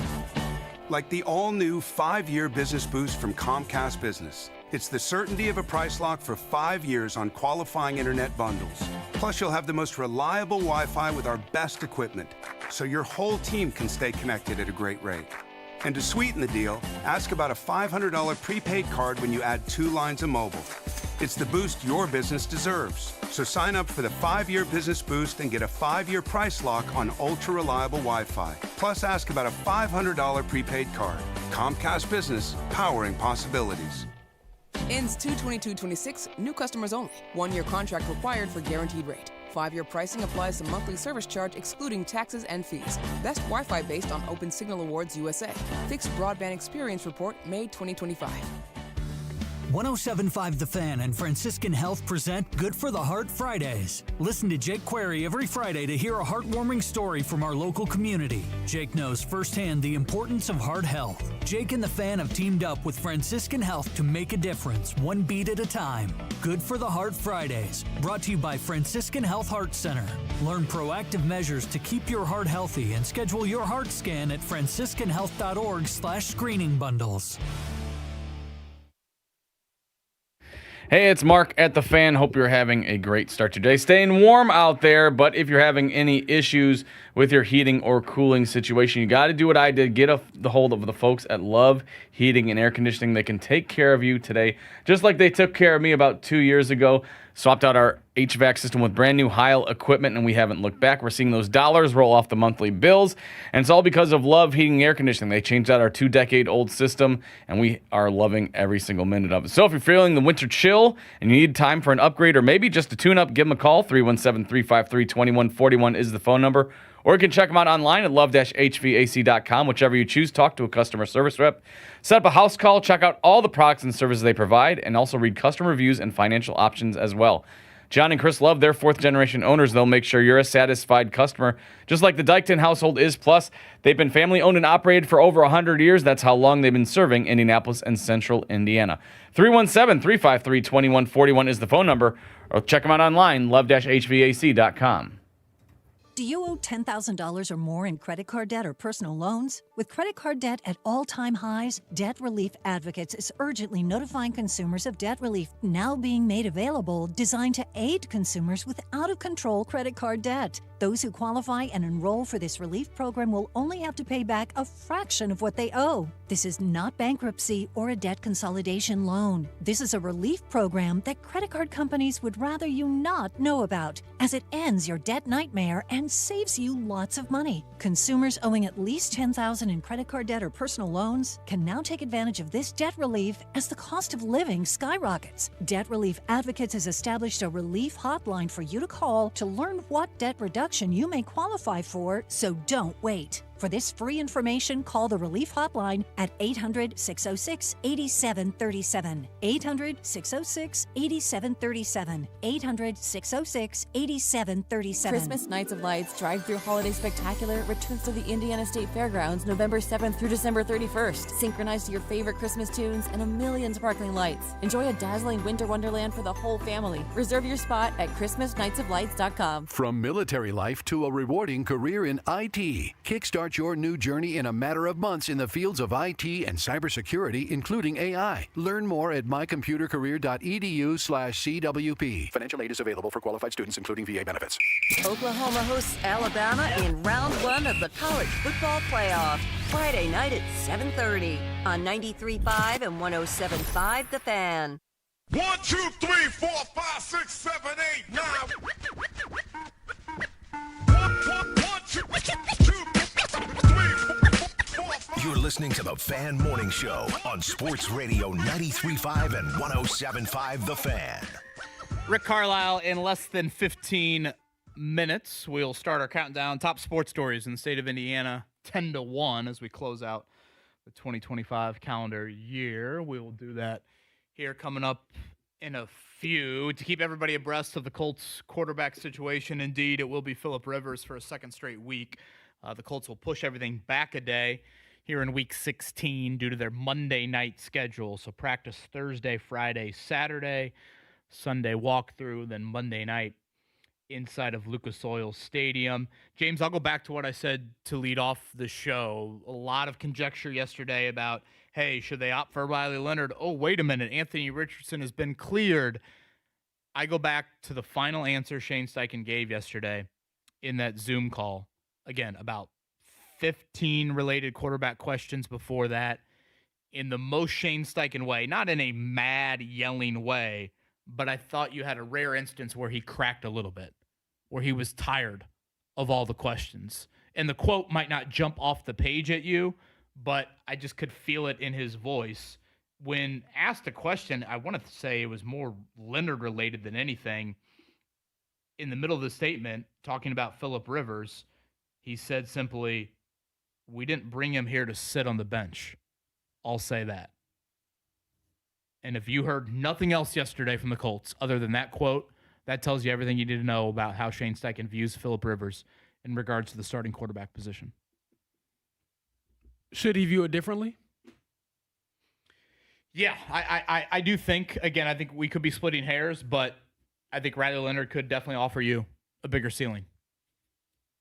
But maybe Shane views it as the higher floor, and maybe I'm not giving Phillip enough credit for getting him in the right plays. I just think when you can't throw the ball more than 10 yards, and who knows, maybe that'll change Monday night. Steichen was bullish on that yesterday. He was bullish. There's more there vertically with his offense. My question would be, is there? And I guess we'll find out Monday night. Because Leonard would also give you a little bit more of a run threat, which is not just him running it. Go back to the first third down conversion Leonard had in Jacksonville. That was him scrambling outside of the pocket. Yeah. Finding Alec Pierce for what? That would have been the biggest play the Colts had in Seattle. Yeah, and it does give you some run-pass option scenarios and some zone read stuff. I don't want to get too much into the football jargon for those listening, but basically it gives you two options to run the ball. Riley Leonard and Jonathan Taylor, and if you scheme up a couple of plays involving those two, you're going to make the defense guess which one keeps the ball, which one has the ball. And do you get an extra 2-3 yards off a couple of carries because the defense is guessing wrong versus knowing, for example, if you try to, deceive or fool the defense with Phillip Rivers, no one's going to fall for it because he's not running the ball. So that to me is a factor as well. But I think why I'll push back on some of what Shane is saying is the fact that physically I'm just not sure if Phillip Rivers can do it. Because we know how aggressive Shane is typically on offense, even when he's facing a great secondary. That was not that aggressive, and I think part of that was because of the limitations to your quarterback's arm. It's as simple as that. Mark, I'm going to pivot a little bit. Let's do our countdown here coming up in our final segment today. We got Rick Carlisle at 9, and then at 9:30, we're going to have Phillip Rivers, defensive coordinator, Simon Cordipassi from down there at St. Michael's High. Well, that was some back talk from Mark there. Obviously, throwing it all out the window now. I'm used to it here. I'm starting to realize we won't have a ton of Colts chatter maybe the rest of the way, so I wanted to focus a little bit more on it here. I think my biggest maybe unknown from what Steichen said yesterday was just, again, how much more vertical can this passing game get? Because that's where I point to Sunday's game against Seattle. Obviously, Phillip Rivers managed that operation really well. You stayed out of negative plays. You were able to control field position. You hit on a couple of key third downs that allowed you to get into field goal range. Obviously, you found downs on the third down there inside the 10 for the touchdown.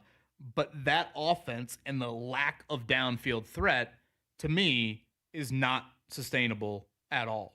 It's, you had your lowest yards per play all season long, one of the lowest we've seen even in the NFL this year. That, to me, is not a recipe for success. It puts so much stress on your defense. I mean, you would say that the Colts defense played their best game of the season? Certainly their best 58 minutes of the season. Yeah, for sure. You kicked the hell out of the ball. You barely had any penalties. Honestly, one of the best penalties you had was your own false start, which allowed you not to be stuffed on 4th and 1. I don't recall many drops, many fumbles, anything like that. And you definitely didn't have that in Jacksonville the previous week. So you have to get more out of your offense. And that's where I sit here. I agree, but what more can be there? That is true, but it goes back to the conversation you had earlier, Kevin, about the floor versus the ceiling.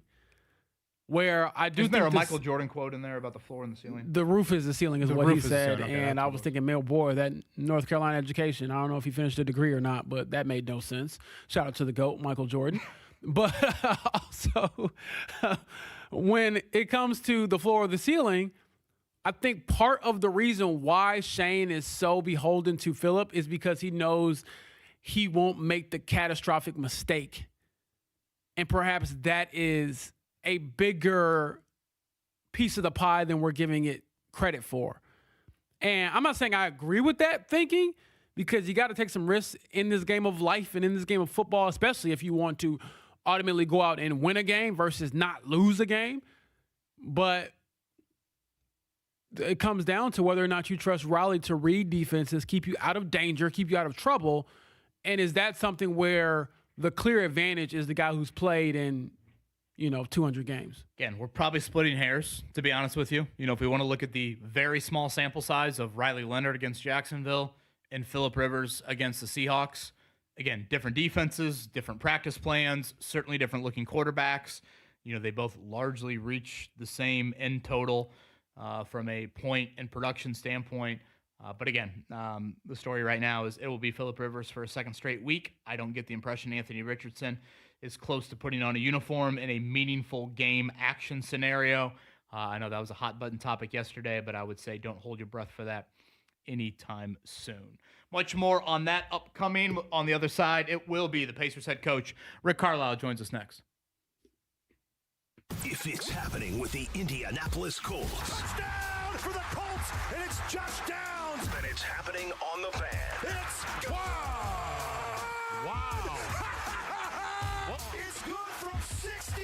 Blake Groupie. Picked off by the Seahawks. Final score, it's Seattle 18 and the Indianapolis Colts 16. Sports Radio 93.5 and 107.5, The Fan. The official home of the Indy Sports Fan. The gold standard for hair restoration, that is We Grow Hair Indy. Northwest side, that would be the Pyramids, building number 2 up there. And again, the best in the business just happens to call the 317 home. We Grow Hair Indy, at the very least, you owe it to yourself. If you have had questions or curiosity about hair transplants or regenerative treatments, contact them today. And by contacting them, you'll at least get some answers, get some education to questions that you might have. Again, they are up on the northwest side. That would be building number 2 at the Pyramids. And Darren Andrews and his staff are ready to help you today. It's definitely a big decision. Not going to deny that. I had some very own questions myself, and after hearing some of the answers, I felt definitely reassured by what was happening and believing that it was the right decision for me. So you owe it to yourself for that. A free evaluation, a private evaluation, a virtual evaluation. All of that awaits at We Grow Hair Indy, the gold standard for hair restoration. It's BullseyeEventGroup.com, the Colts VIP tailgate presented by Hayes & Sons Restoration. Your Colts game day experience, the best it can be. Log on and get your passes now. BullseyeEventGroup.com. Welcome to Wawa. We're open 24/7, so when the sun goes down but everyone's still up, Wawa has your late night fuel. Headed to a hangout? Stop in for snacks and sodas. Binge your favorite shows with burgers and hoagies. Gather around the table with garlic knots and a cheesy Wawa pizza. Or just chill on the couch with fries and whatever milkshake sounds good. Your night just got a whole lot tastier. Freshly made burgers, pizza, and so much more. When you got a late night craving, you got a Wawa. Price and participation may vary by store. Hey guys, if you've heard of TRT but you have no idea what testosterone can do for you, once you start treatment, you'll wish you had done it sooner. Now you can take the TRT test for free at Center Gen X and Low T Center. Walk in before 10 a.m. or book ahead at fixmylowt.com today. Four Winds South Bend's Ribbontown Event Center will be transformed into a night of glitz and glamour for a New Year's Eve party to remember. Enjoy live entertainment featuring DJ Jellyfish and Naughty, party favors, appetizers, and a cash bar. Get tickets now at Ticketmaster.com. Dress to impress and ring in 2026 with a party at Four Winds South Bend. Your entertainment escape. Xfinity is the network you can rely on. Like a close friend who will give it to you straight. The friend who will tell you that new haircut, it's not great. Friends make sure friends get good haircuts. And Xfinity makes sure you get a good deal on Wi-Fi. Xfinity gives you reliable fiber-powered Wi-Fi at our best price. This holiday season through January 4th, get gig speed Wi-Fi for just $50 a month for 5 whole years. No strings, no commitments. Just super fast, reliable gig speed Wi-Fi with our best equipment and unlimited data included. Save yourself from questionable decisions and save over Verizon and AT&T. Xfinity. Imagine that. Restrictions apply. Requires paperless billing and auto pay with stored bank account. Taxes and fees extra. Xfinity Internet powered by fiber and connected to premises by coaxial cable. Actual speeds vary. The Fan cares, and if you or someone you care about needs food assistance, we have resources for you, including food distribution locations with an interactive map. Also, learn how you can make a difference for friends and neighbors in need, all at 1075thefan.com. Hey, it's Big Joe for your trusted local independent American Standard heating and air conditioning dealer, Price Point Comfort Heating and Cooling.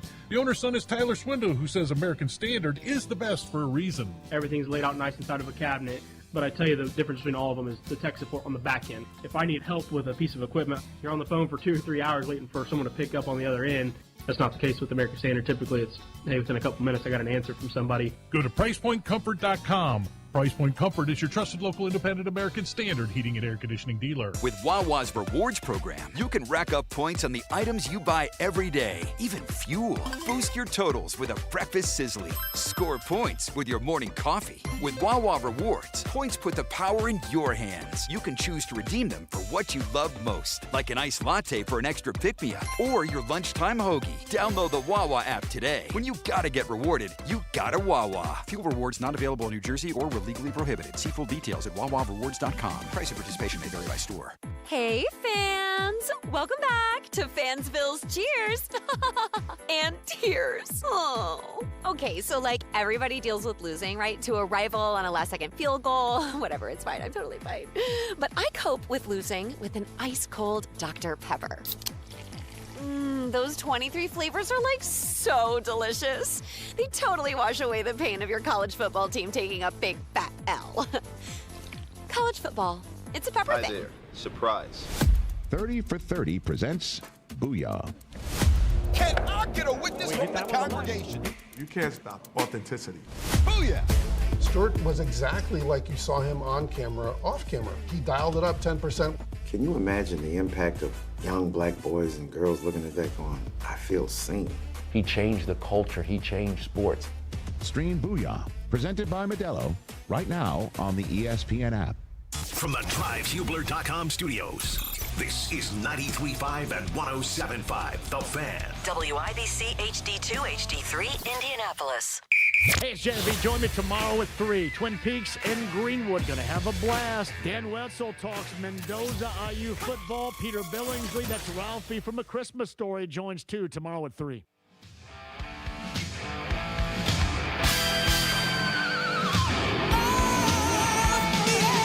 You're listening to The Fan Morning Show on Sports Radio 93.5 and 107.5 The Fan. 9 o'clock on a Tuesday. Good Tuesday morning to you. The sun is out. So hell, it feels balmy outside compared to what we've had to deal with here in recent days. And as we said to lead off the show, kind of a quiet week from a sports standpoint at night, and that includes the NBA team. And let's talk with the head coach of the NBA team here locally. Rick Carlisle joins us right now. Pacers off until Thursday. They will take on the New York Knicks as they get restarted, if you will, amidst the NBA Cup. Coach, good morning to you. How you doing? Doing all right. Some rare practice time for you guys. I know you've had a little bit here, but you get an opportunity to be on the floor later today. What will be the focus for you practice-wise this week? Getting better, both ends of the floor. We had some time last week, and we did some okay things in the two games. Really more the Philadelphia game than the Washington game. The Washington game was a very poor performance, but we've got to keep working. Got to keep working and making progress.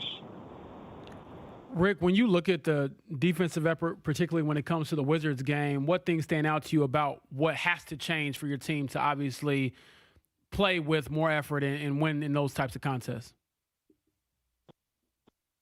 At the beginning of the game, our level of everything has got to be better. We somehow came through the first quarter with a 1-point lead. We had a couple of threes that banked in, and we just had some odd things happen that positioned us to be ahead in that game. It was fool's gold, obviously, because Washington was just playing with more presence, more force. All those words you hear me frequently talking about. And second and third quarters were very poor, and we got behind the eight ball, and it was too much to come back from. So plenty to work on. Getting the Pacers to be back to practice today, back on the court. Game-wise, coming up Thursday will be the Knicks. Rick Carlisle with us here on the Payless Liquors hotline. Coach, I'm sure it happens at other points in the season, but you will get an opportunity tonight where the team that you play next is the standalone game, and you, I guess, get to watch that live. I'm curious, when those opportunities do arise over the course of the season, you get Knicks, Spurs tonight, NBA Cup championship game, and then you will see them on Thursday in your own building. How much of a live scouting look does that offer you, and what, I guess, benefit, if at all, is there from that? Well, when you say live, you mean just watching the game in real time? Right. I guess that. Yeah, I mean, there's no other games, obviously, as you mentioned. So, yeah, you can do that, and that's a compelling game tonight. Both the games in the Cup semifinal were terrific games. I thought the New York-Orlando game was physical and competitive, and then the Oklahoma-San Antonio game was very, very interesting. So this is a great matchup tonight. The way this happens, the way this works is, from a logistics standpoint, if we meaning the coaching staff, choose not to watch it live in real time. So, in other words, we have interns that break down the games, do what we call cutting the games, and so that means we will get the game emailed to us in a format where you can download it pretty quickly, and you can watch the game from start to finish with all the dead time taken out. So, that means you can watch a total NBA game in, about an hour, and if you skim through it, you can watch it in, in a significantly less amount of time. The advantage to that is obvious. You don't have the lags of the commercials, et cetera. But yeah, I mean, this is, I'll be watching this tonight. This is going to be, a heck of a game. New York, I presumably will stay over and travel tomorrow, and we'll catch them coming off the finals, and we'll have to take advantage of the opportunity. The first Pacers-Knicks matchup of the season. Coach, I want to expand a little bit more on that. Kind of curious about, from a preparation standpoint over the course of a season, like for a back-to-back, for example, if you're playing on a Friday and then again on a Saturday, how much of that Saturday opponent are you able to watch? Do you do you cram? I guess, do you eliminate the Friday film when you wake up Saturday morning? Do you watch, their last couple games? Do you watch specifically, certain cut-ups, as you mentioned? How do you treat maybe the second night of a back-to-back from a film watching standpoint over the course of the season? Really, it's the preparation for each game. Each member of the coaching staff will be responsible for a scout. So, one of our coaches has New York, and in this case, we have a couple of days to prep. So today we'll focus very much on ourselves and things we need to do better as a team, the next opponent notwithstanding. And then, tomorrow will be more of a day geared toward preparation for the Knicks game. So that's kind of how it works. When you have a back-to-back, like, for example, we play on a Thursday somewhere, and then we play on a Friday somewhere. Whether the Friday game is home or on the road, oftentimes, if the other team is playing back-to-back as well, we will get their game from the previous night before we take off on the plane after the game. So, they'll cut that game very quickly, et cetera. And so then, you have the game that you played that night to look at, and then you also have the opponent's last game. And then as you prepare, if you've played them already this season, you certainly will look at the last game that you played against them and, look for things to do better, obviously, or to do differently.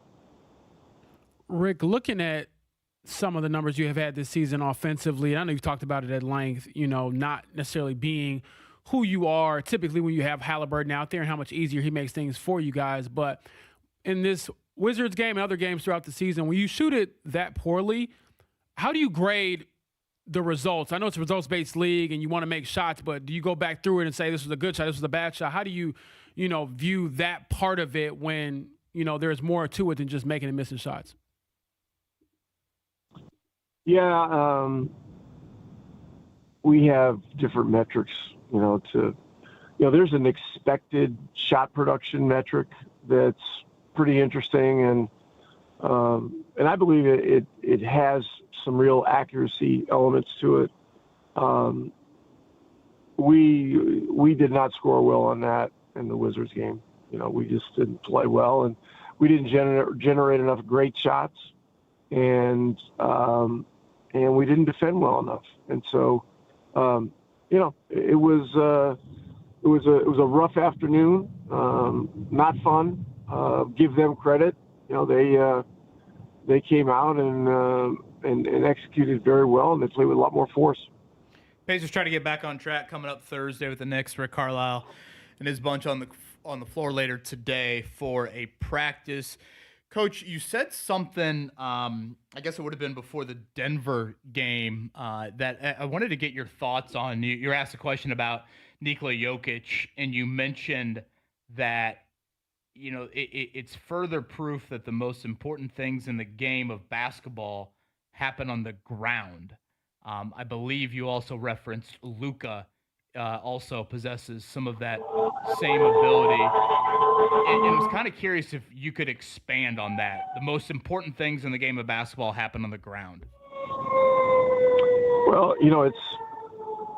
it's a beautiful game, and footwork has so much to do with everything happening in the game of NBA basketball. Your positioning defensively is absolutely critical. If you allow angles to the opponent that has the ball that you're guarding individually, NBA players devour angles. So there's a great importance in remaining square, and so that's certainly one thing on the defensive side. And then offensively, so much of leverage in an NBA game comes from your connection to the ground. That has a lot to do with how much force you can play with. When you go into a situation where you're driving the ball and there's contact, if you've already left the ground and somebody goes vertical, you're not going to have the same amount of ability to finish through legal contact, vertical contact, those kinds of things. And then, it's kind of an odd statement. I understand the question. But those two players in particularly do not play high-flying games, but their level of productivity is, at the absolute peak of the entire league, because of what they're able to do, carving out space, seeing things, putting a defense in a bind, and being able to make a late pass to somebody for a wide open shot or a layup, as we see with Jokic so many times. And so, and you look at the history of the game and some of the other great players. Magic Johnson was not a high flyer. He was fast, and he was a lot quicker than people gave him credit for at his height, but his size sort of belied the fact that he was that quick. Bird was very quick too, and faster than people thought. But both of those players had tremendous footwork and their ability to position themselves in a position of strength, to have a chance to shoot the ball on the one hand, but they also, by using footwork and using part of their body as a second set of eyes, made them both, lethal passers as well. And so, I mean, those are some examples. But it's very much a technique and footwork game, and the players that have the best strength, the best leverage, and the best ability to create an advantage for themselves and their teammates are certainly the most valuable. Last one, and we'll let you go, Rick. And again, we have Rick Carlisle joining us from the Pacers as the head coach of the NBA franchise in our city. Rick, we saw Pascal Siakam and his foundation partner with an Indianapolis school, Indiana Math and Science Academy West. It's powered towards helping kids with literacy and things of that nature. So how have you seen Pascal in the few years that he's been here now ingratiate himself with the community and really give back in that way? Because we know his background and how he has beat considerable amount of odds to get to where he is today. Well, glad you brought this up. His foundation, which is PS43 Foundation. So that's PS as Pascal Siakam 43 does amazing work in the community and around the world. And I support his foundation every year. I believe in his work and what he's doing. I also support the Nemhard Family Foundation. That's Andrew Nemhard's foundation, along with his family, and his dad is a big part of that too. And they do a lot of stuff in the Toronto area and also in the Indy area. So, look, we have great guys, great people. You follow our team on Instagram, you're always seeing really interesting things that they're doing out there. There's a level of kindness, there's a level of spirit, particularly this time of year, as the holidays rapidly approach. So we're just very proud to have all these guys, on board with us here with the Pacers. But Pascal's work with his PS43 Foundation is awesome, and I would encourage anyone out there looking to help out to consider donating. So it's a wonderful operation. They do great work.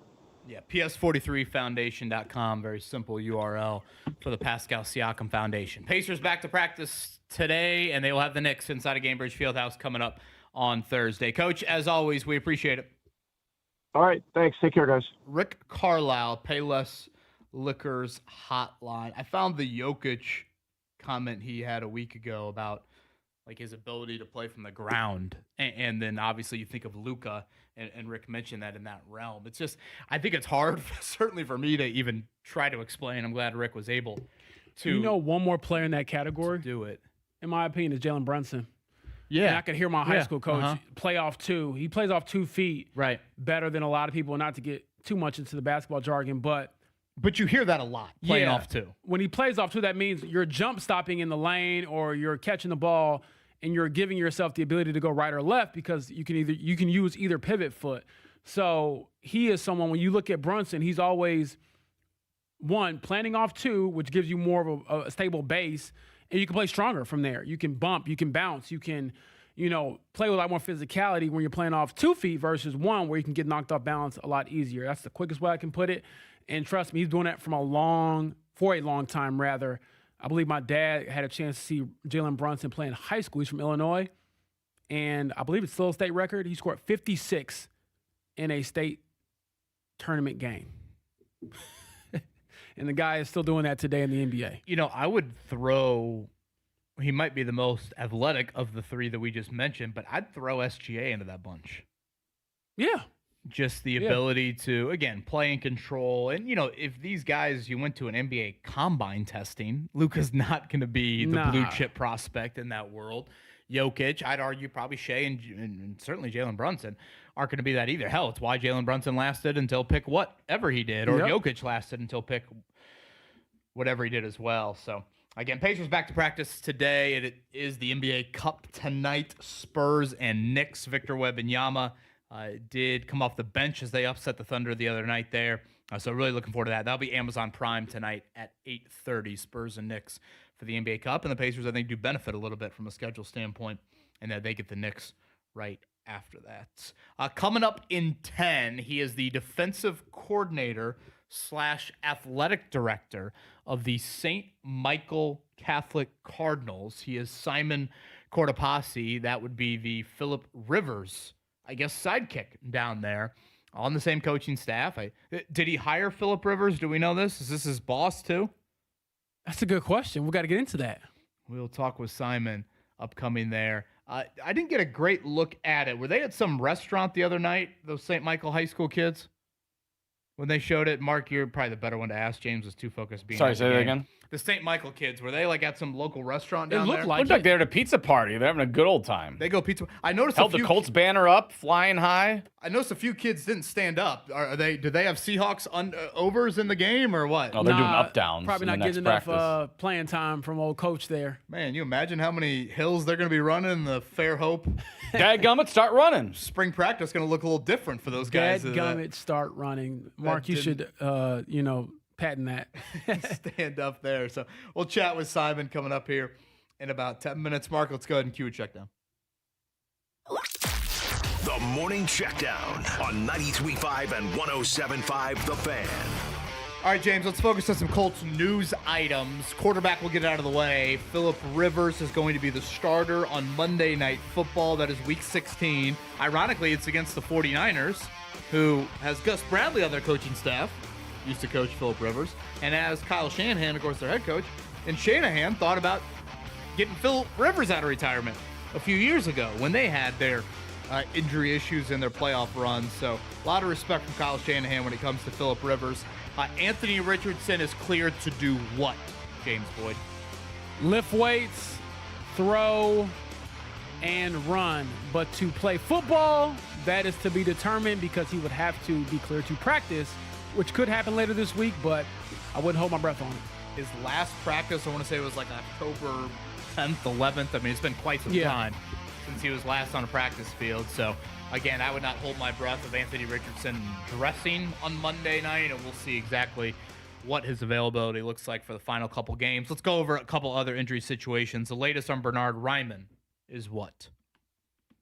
He did not say, he being Shane Steichen said it did not look good from the right elbow standpoint. So I believe the terms he used were like, the two words he said were, we'll see. So we will literally see come Thursday when they're back on the practice field if he's out there, and hopefully get an update from Shane. Colts did work out some offensive tackles yesterday. They also have Braden Smith now on injured reserve out for the rest of the regular season. I did think Jalen Travis, the rookie, and I thought Luke Tenuta, I thought they both stepped in nicely. Now, when Rivers is getting the ball out as quickly as he did, that obviously helps, but still, I thought those two guys did a nice job there, considering you're on to your third and fourth offensive tackles there. And then we'll see about DeForest Buckner and Sauce Gardner. If I'd offer an opinion there, I think a little bit more optimism on Buckner. But, if Sauce practices on Thursday, maybe he has an opportunity. But obviously those will be key things to watch. DeForest Buckner potentially makes his return against his former team. Speaking of hoops tonight, along with that NBA Cup game, the only Butler, Indiana, or Purdue game of the week will take place tonight. It is in stores. Butler is at UConn, 15.5-point underdog. UConn has already had 4 top 25 wins this season. Now, again, Butler was very competitive against Dan Hurley and company last year in both of those games. So this is a house money game. Butler's had a nice start to the year from an NCAA tournament resume standpoint. Obviously, this would be a huge gold star on that aspect to it.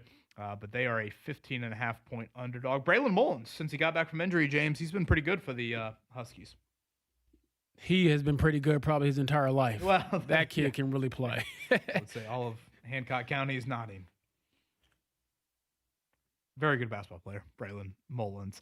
Speaking of very good high school players, how about the Mr. Football Award? It went to Miles McLaughlin from Knox. I demand a recount. I am a little bit hard-pressed to explain the voting, though, with this. Kyle Nenrip had a great story in the Star going up there to Knox to chat with Miles and his family about winning the award. Only 64.5%. We're talking about a dude that ran for a national single-season record, 4,846 yards. And I hear the small school thing. The runner-up is one class above him. It's not like the runner-up's a 6A kid. So can you explain that to me?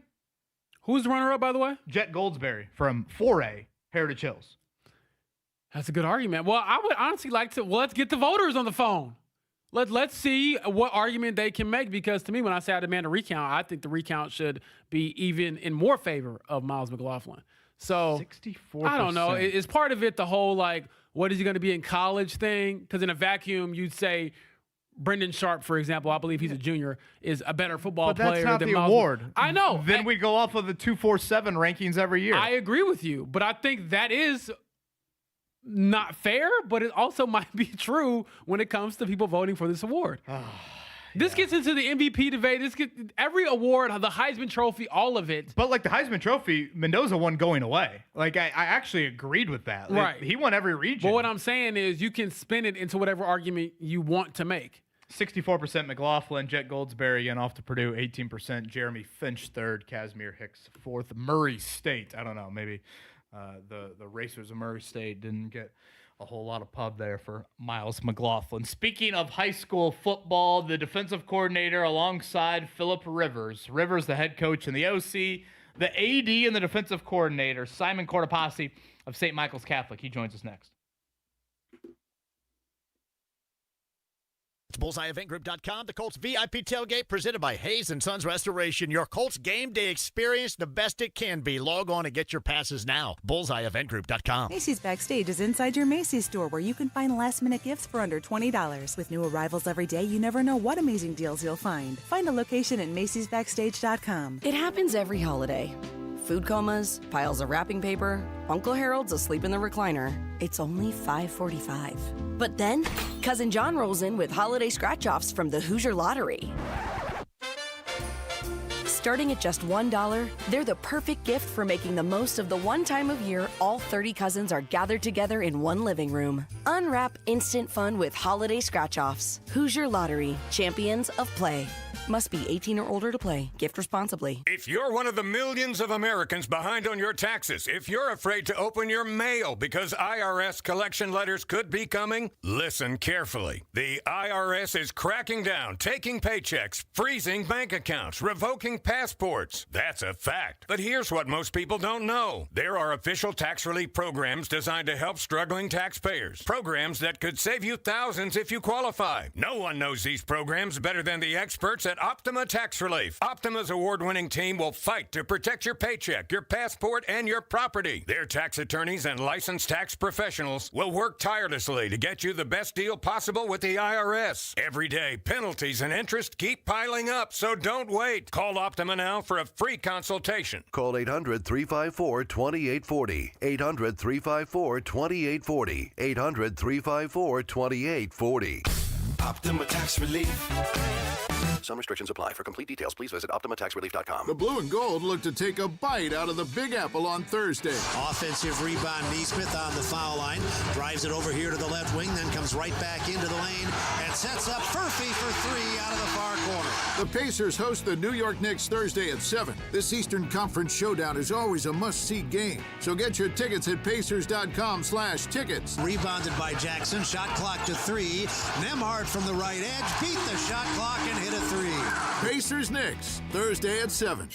This Christmas, get a bonus AI Essentials course when you enroll in any My Computer Career IT program by the end of the year. That's a $3,900 value. Attend classes online or on campus. Enjoy lifetime job placement support and IT certifications in high demand. Go to mycomputercareer.edu today and take the free career evaluation. That's mycomputercareer.edu, an elite CompTIA certification partner. Conditions apply to AI offer and financial aid is available to those who qualify, including the GI Bill. Marcus Morris here with Family Heating and Air. As we're reaching colder weather, you may find yourself in need of furnace service. At Family, we specialize in solutions to extend your furnace life. Call the Fix-It team from Family. You can easily reach us at familyhvac.net. From our family to yours, have a happy holiday. Family Heating and Air is your trusted local independent American Standard heating and air conditioning dealer. At AT&T, we guarantee our network so you can talk college football with your BFF while taking Buster to the vet. Hey, yeah, I can't believe he ate the whole thing of chicken wings. And I can't believe we're staging a comeback. Touchdown! Yes! Staying connected matters. That's why in the rare event of a network outage, you'll automatically get a bill credit for a full day's service. For wireless downtime lasting 60 minutes or more caused by a single incident impacting 10 or more towers, must be connected to impacted tower at onset of outage. Restrictions and exclusions apply. See att.com/guarantee for full details. Your ambition just met its match with Robinhood. Trade stocks and ETFs, options, futures, and crypto all on one platform. Get started today at Robinhood.com/yourmoney. Your money, your move. All investments involve risk, including loss of principal. Options, futures, and crypto trading carry significant risk and may not suit all investors. Securities offered through Robinhood Financial LLC, member SIPC. Futures trading is offered by Robinhood Derivatives LLC, not FDIC or SIPC protected. Crypto offered through Robinhood Crypto LLC, NMLS ID 1702840, not FDIC or SIPC protected. Portfolio management offered by Robinhood Strategies, an SEC registered advisor. 93.5 and 107.5 The Fan. Your home for indie sports. Now with even more ways to listen. Listen on air. Online at 1075thefan.com. And on our free app. Stay connected to all things indie sports, including the latest news, show blogs, and catch up on what you've missed with our podcast. We're never more than just a click away. Download our app at Google Play and on the App Store. From your home for indie sports. 93.5 and 107.5 The Fan.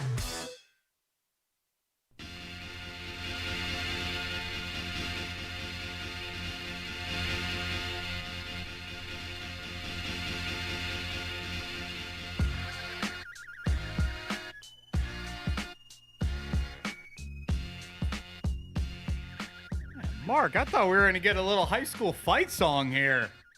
Can't get the St. Michael Cardinal fight song? You don't think they run out to this song? I was gonna say- Can you sing your high school fight song, James Boyd? No chance. They lost pretty much every game that I ever attended. So Our football team got fight outscored by songs. our soccer team annually when I was in high school. So Well. that tells you how well the Cremoni Warriors did. Well, I believe pretty good success down there at St. Michael's, and certainly they were all eyes watching that game on Sunday for their head coach and their offensive coordinator. And we head to the Payless Liquors hotline right now. He is the defensive coordinator of the St. Michael High School Cardinals. I believe also the co-athletic director down there. Simon Cordipassi joins us. Coach, good morning to you. Thank you for the time. Yeah, good morning, guys. Thanks for having me. Will you describe the scene? I assume you were in the area where all the kids were watching it, but would you describe the scene Sunday in watching Coach Rivers sling it in an NFL game? Yeah, so I was lucky enough to make the trip up to Seattle.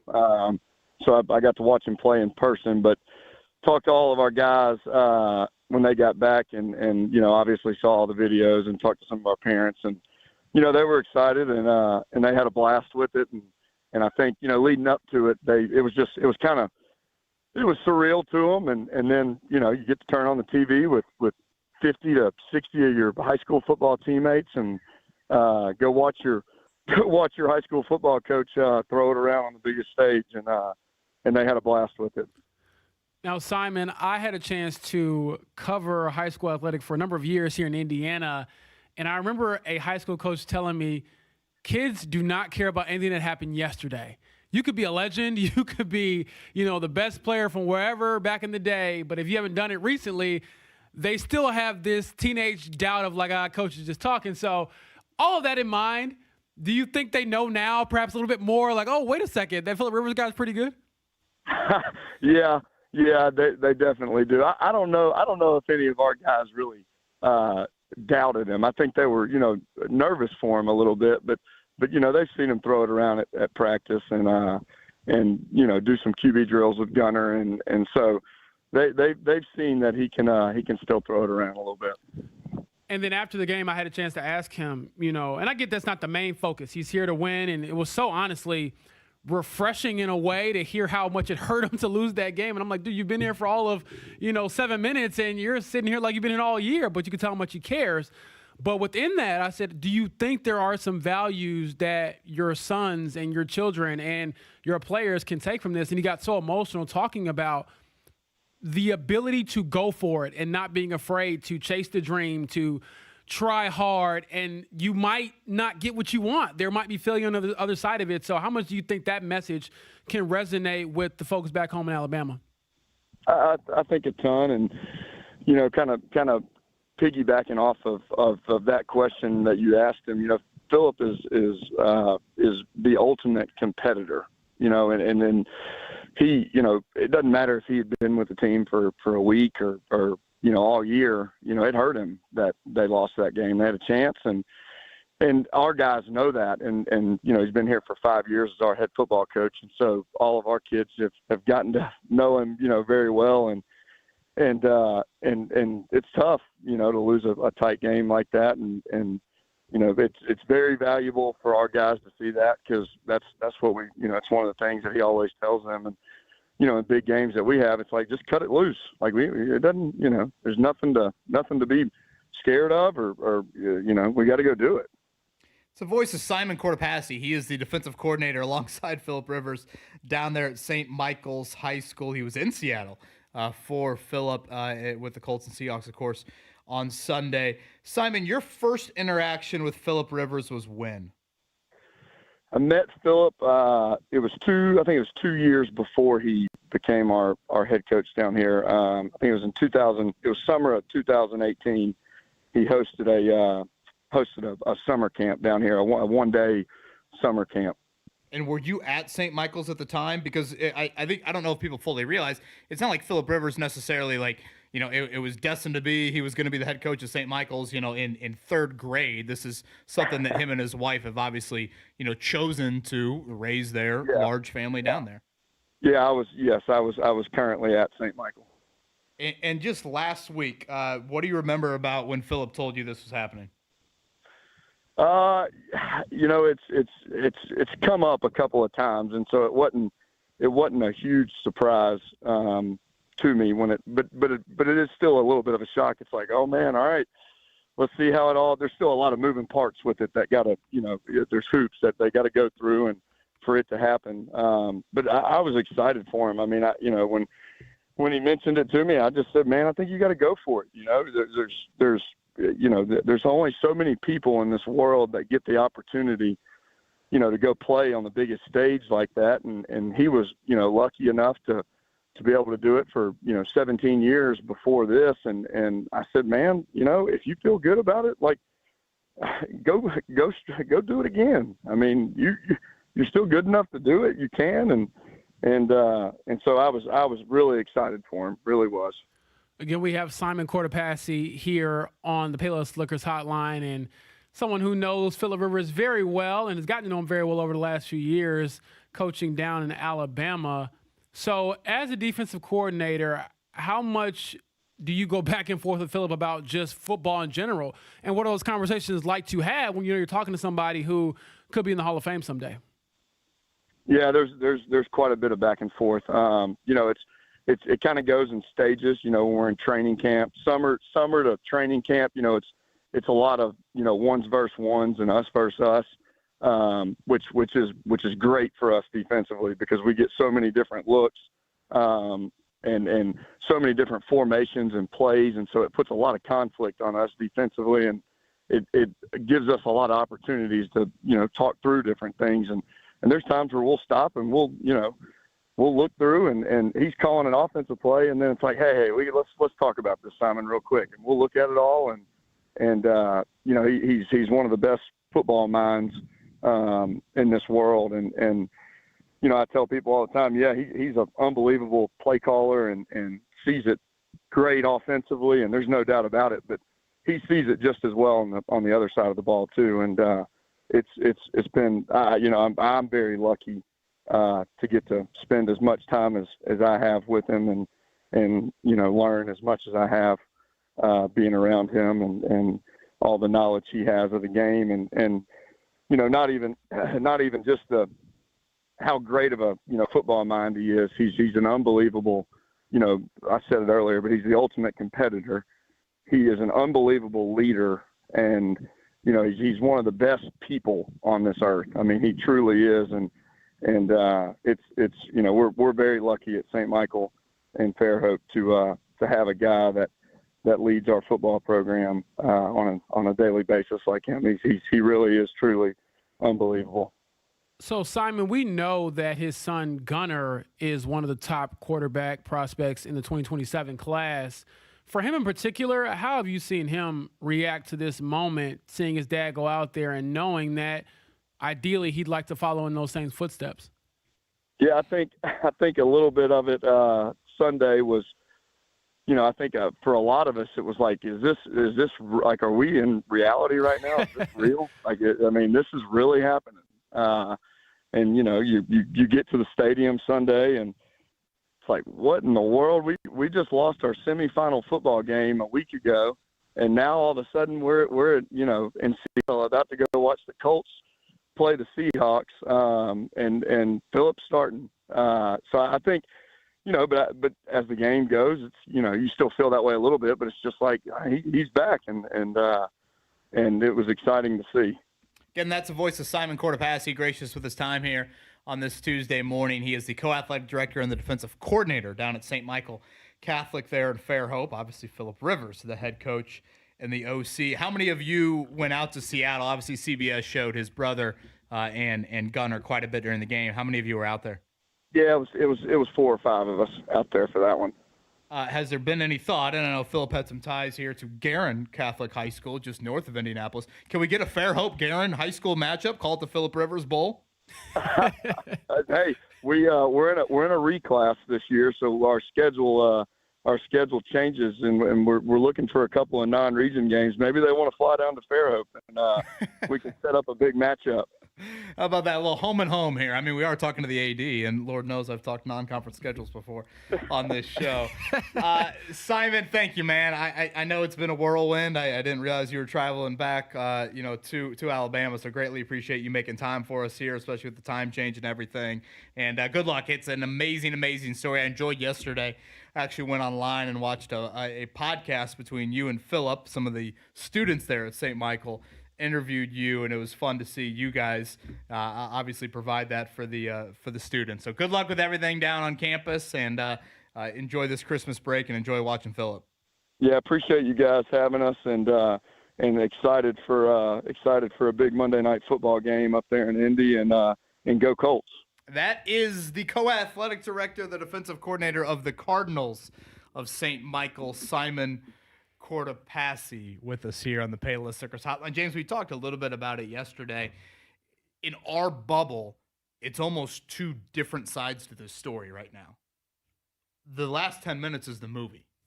Yeah. That's the Friday night on the couch. That's the glass half full. That's Michael Orr Blindside. That's like a little bit of this like, hey, honey, you wouldn't believe it. This dude's coming off the couch after 5 years. He doesn't cuss. He throws it kind of funky.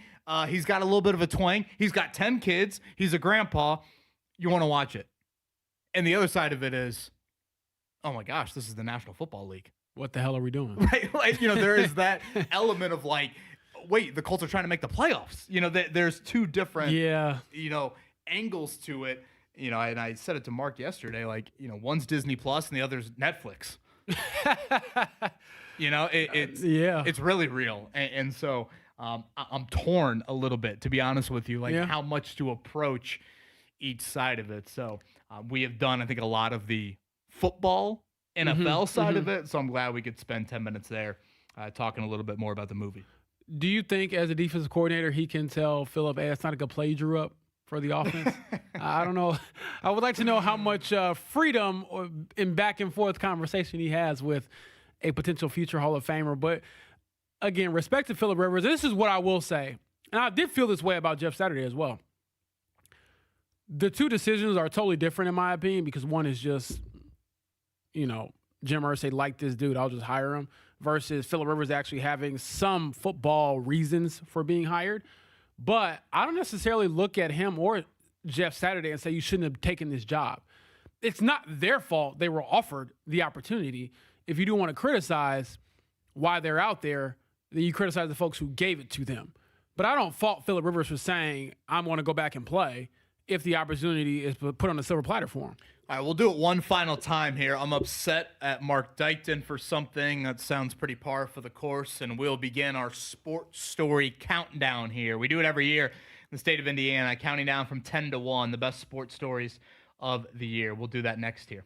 Barrington Jewels is your holiday home of the finest gifts, like breathtaking diamonds, emeralds, rubies, sapphires, and a wide selection of gemstones. Barrington also offers exquisite watch brands like Oris, Junghans, and Tutima, as well as fine pre-owned timepieces from many top brands. From watches to necklaces and pendants, earrings, or even an engagement ring, you'll find the perfect holiday gift at Barrington. Visit Barrington Jewels in Clearwater Crossing. And remember, you haven't seen a diamond until you've seen a Barrington diamond. Hey, it's JMV. If you like bourbon, Big Red Liquors is your place. Visit bourbonworld.net to get all the info you need on the good stuff, along with monthly allocated raffles online and in-store. You can sign up for weekly bourbon reviews at bourbonworld.net as well. If you're passionate about bourbon, this is your place. Log on to bourbonworld.net today. All a part of what Big Red Liquors can do for you. For a location nearest you, log on right now. That's bigredliquors.com. Baseball great Lou Gehrig was known as the Iron Horse for playing 2,130 consecutive games. But it was his reaction to his greatest challenge, the fatal diagnosis of ALS, that made Gehrig a household name and a beacon of strength for all those facing the disease. The Live Like Lou Foundation honors Lou's legacy and inspires hope for a world where ALS is no longer fatal.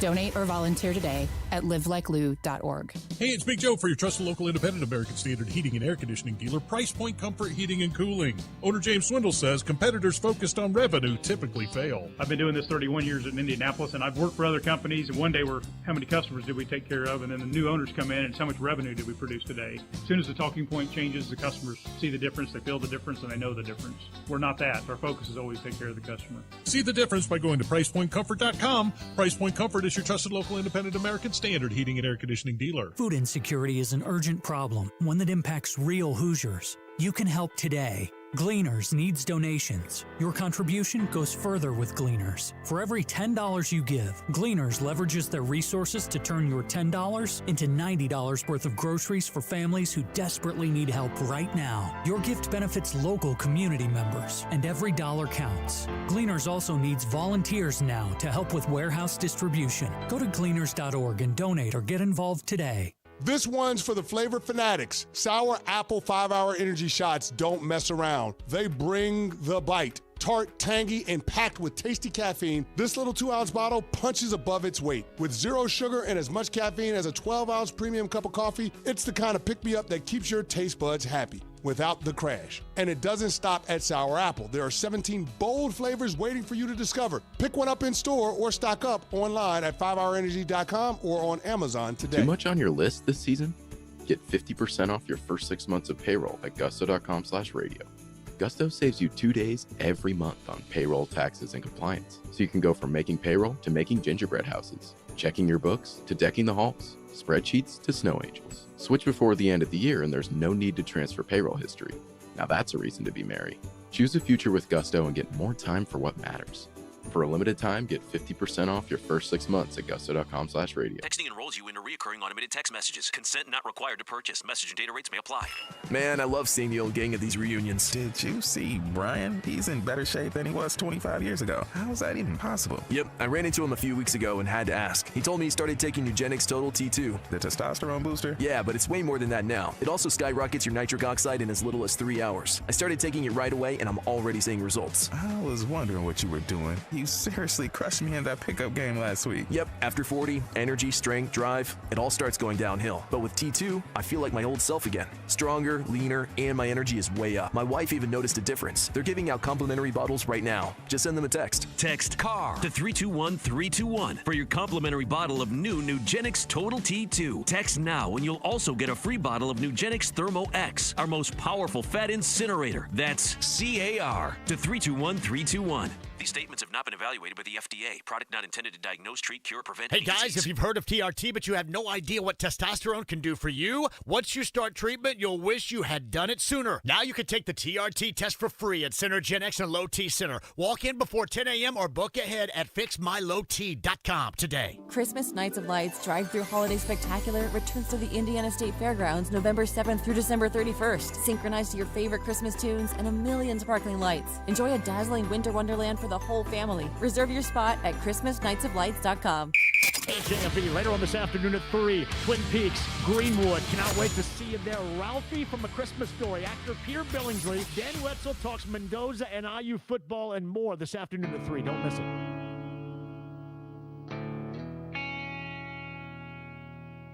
Change my attempt, good intentions. You're listening to the Fan Morning Show on Sports Radio 93.5 and 107.5 The Fan. Well, big thanks to Simon Cordipassi, the defensive coordinator down there at St. Michael. Yes, that would be Phillip Rivers, the head coach, and the OC. And Simon just joined us. He was in Seattle for the game. Didn't even realize that. So that'll be up on the podcast along with Rick Carlisle. We'll get to our sports story countdown here in just a second. Shout out to the Indy Classic this weekend. James Boy, they dropped off some nice gift. Bush Beans. Big old sponsor. Bush is best, right? Oh, yeah. We got a lot of swag for this weekend. Again, Indy Classic coming up. That is Butler and Northwestern at 4 o'clock. Purdue and Auburn at 6:30. And this will be on Peacock. So the Crossroads Classic has evolved into this Indy Classic. Purdue and Butler seem to be the mainstays in it now. I really miss, honestly, the Crossroads Classic, but Sports Tech HQ here in town has done a great job in helping out with this event, and should be a nice time downtown. Well, Butler, Northwestern, and Purdue, Auburn. Yeah. I would say you'll hear 3, maybe 4 of those teams in the NCAA tournament here coming up in a few months. Shout out to the Indy Sports Corps. What is this? You got some gripes with me for something? Yeah, I do have some gripes with you, Mark. Did I see that you were chuckling at a Franklin the Turtle book? Oh, that was funny. Come on now. I shared it on Instagram. Will you fill our audience in? Are you familiar with the Franklin books? I do know the Franklin books. Okay. Mark, for anybody out there that has no idea who Franklin is. So Franklin is a turtle of children's lore, and he would just do things. Franklin goes to the park. Franklin goes to the zoo. Franklin eats beans for the first time. Stuff like that. And so I had seen from a friend of mine that had shared it, and I said, you know what? This is pretty damn funny. I'm going to share it myself. And it was an image of Franklin. It was like the whole thing that's going on right now is there's parodies of the Franklin books. So the book covers is something else. So adults have taken it and ran with it and made some things. The one that made me laugh out loud that I shared said, Franklin gets his hopes up against the Reds again. And it's a Franklin in a Reds hat, jersey, and a flag, and he's got this look of terror on his face. I thought it was quite funny. You're sick. I hate Cubs fans. I didn't make it. I just laughed at it, and I thought I'd share it with the world. Everywhere. Well, I made me laugh. If things make me laugh or something, I will share it. I want to pass along good vibes to everybody. Over the next couple of weeks, we will make our countdown here of the top 10 sports stories in the state of Indiana. We will begin, Mark Dykton, with what number? Number 10. Is that the A.D. Mitchell catch counter? I was going to say, it sounds like I think it's gotten a little higher now. We haven't done it lately since he's been off to the Jets. But that was a nice touchdown catch he had from Brady Cook. I think that's why Jeff's not here today. He went to New York to go buy an authentic A.D. Mitchell jersey. Needed 2 for his sons here for Christmas. Guys, I will start number 10. And again, we'll count this down from 10 to 1. I'm actually going with the story we've talked about today. Miles McLaughlin. I think that was a great Indiana sports story this past year, and I've got that 10 on the list. Obviously, it garnered national fame there. You, of course, had Derrick Henry chiming in on it. He fell 364 yards short of the record with Lewis beating Knox in the semi-state round, but I think that was a super unique sports story for our state, and I thought deserving of a spot on the list there. So Miles McLaughlin for me at 10. I will co-sign because that's my number 10 as well because I thought that was a great story. It's not often we talk a ton of high school football. We do talk a lot, but not where we isolate a specific athlete. But he was on such a tear that was must-watch and must follow throughout the high school football season. So now he's Mr. Football. It'd be a little controversial that he wasn't a runaway of sorts, but he is my number 10 as well. James Boyd, what do you got on number 10? I thought I'd be on my own with this when it comes to the high school scene, but I am going with another high school event. This was the sectional championship boys basketball at Muncie Central, one of the greatest, most historic venues in the state. And it was Mount Vernon and Luke Ertl taking down Braylon Mullins and Greenfield Central back in March. Great game, double overtime. I believe Braylon Mullins had 38, Luke Ertl had 36. One of the greatest high school basketball games I've ever seen, I probably will ever see. It was theater. It was everything I love about Indiana sports. And boy, when they say basketball is different here, it is different. The place was packed. I got there right before tip-off, sat at the scorer's table next to Kyle, Ned, and Rep, and watched history unfold. It was fantastic. I love that. A little high school flavor to get our list started there. Again, we'll count it down from 10 to 1 here over the next couple of weeks. I go a little college-y on my next 2 spots here on the list as we'll continue that throughout the day. James, it's kind of a unique week for us on the Colts beat. It's almost an off day each of the next 2 days because of the Monday night game. So if you're used to the Colts' normal schedule, everything is pushed back a day with the Monday night game coming up against the 49ers. So nothing today for the Colts. They'll have coordinators meet the media on Wednesday, their first practice on Thursday. I guess outside of roster moves, you don't expect anything too newsy from the Colts on a day like today, do you? Nah, just making sure you get all the Epsom salt, the Bengay, the Icy Hot ready for number 17, the new number 17 at Phillip Rivers. Thank you again to Rick Carlisle and Simon Cordipassi. If you missed that earlier, the defensive coordinator and the co-athletic director down there at St. Michael High in Fairhope. He seemed open to my home-and-home idea of Garen flying down do we there. have some legal things we have to get clear with the IHSAA? I don't know. We need a little Garen St. Michael football game coming up. Mark Dykton, thank you. Thank you for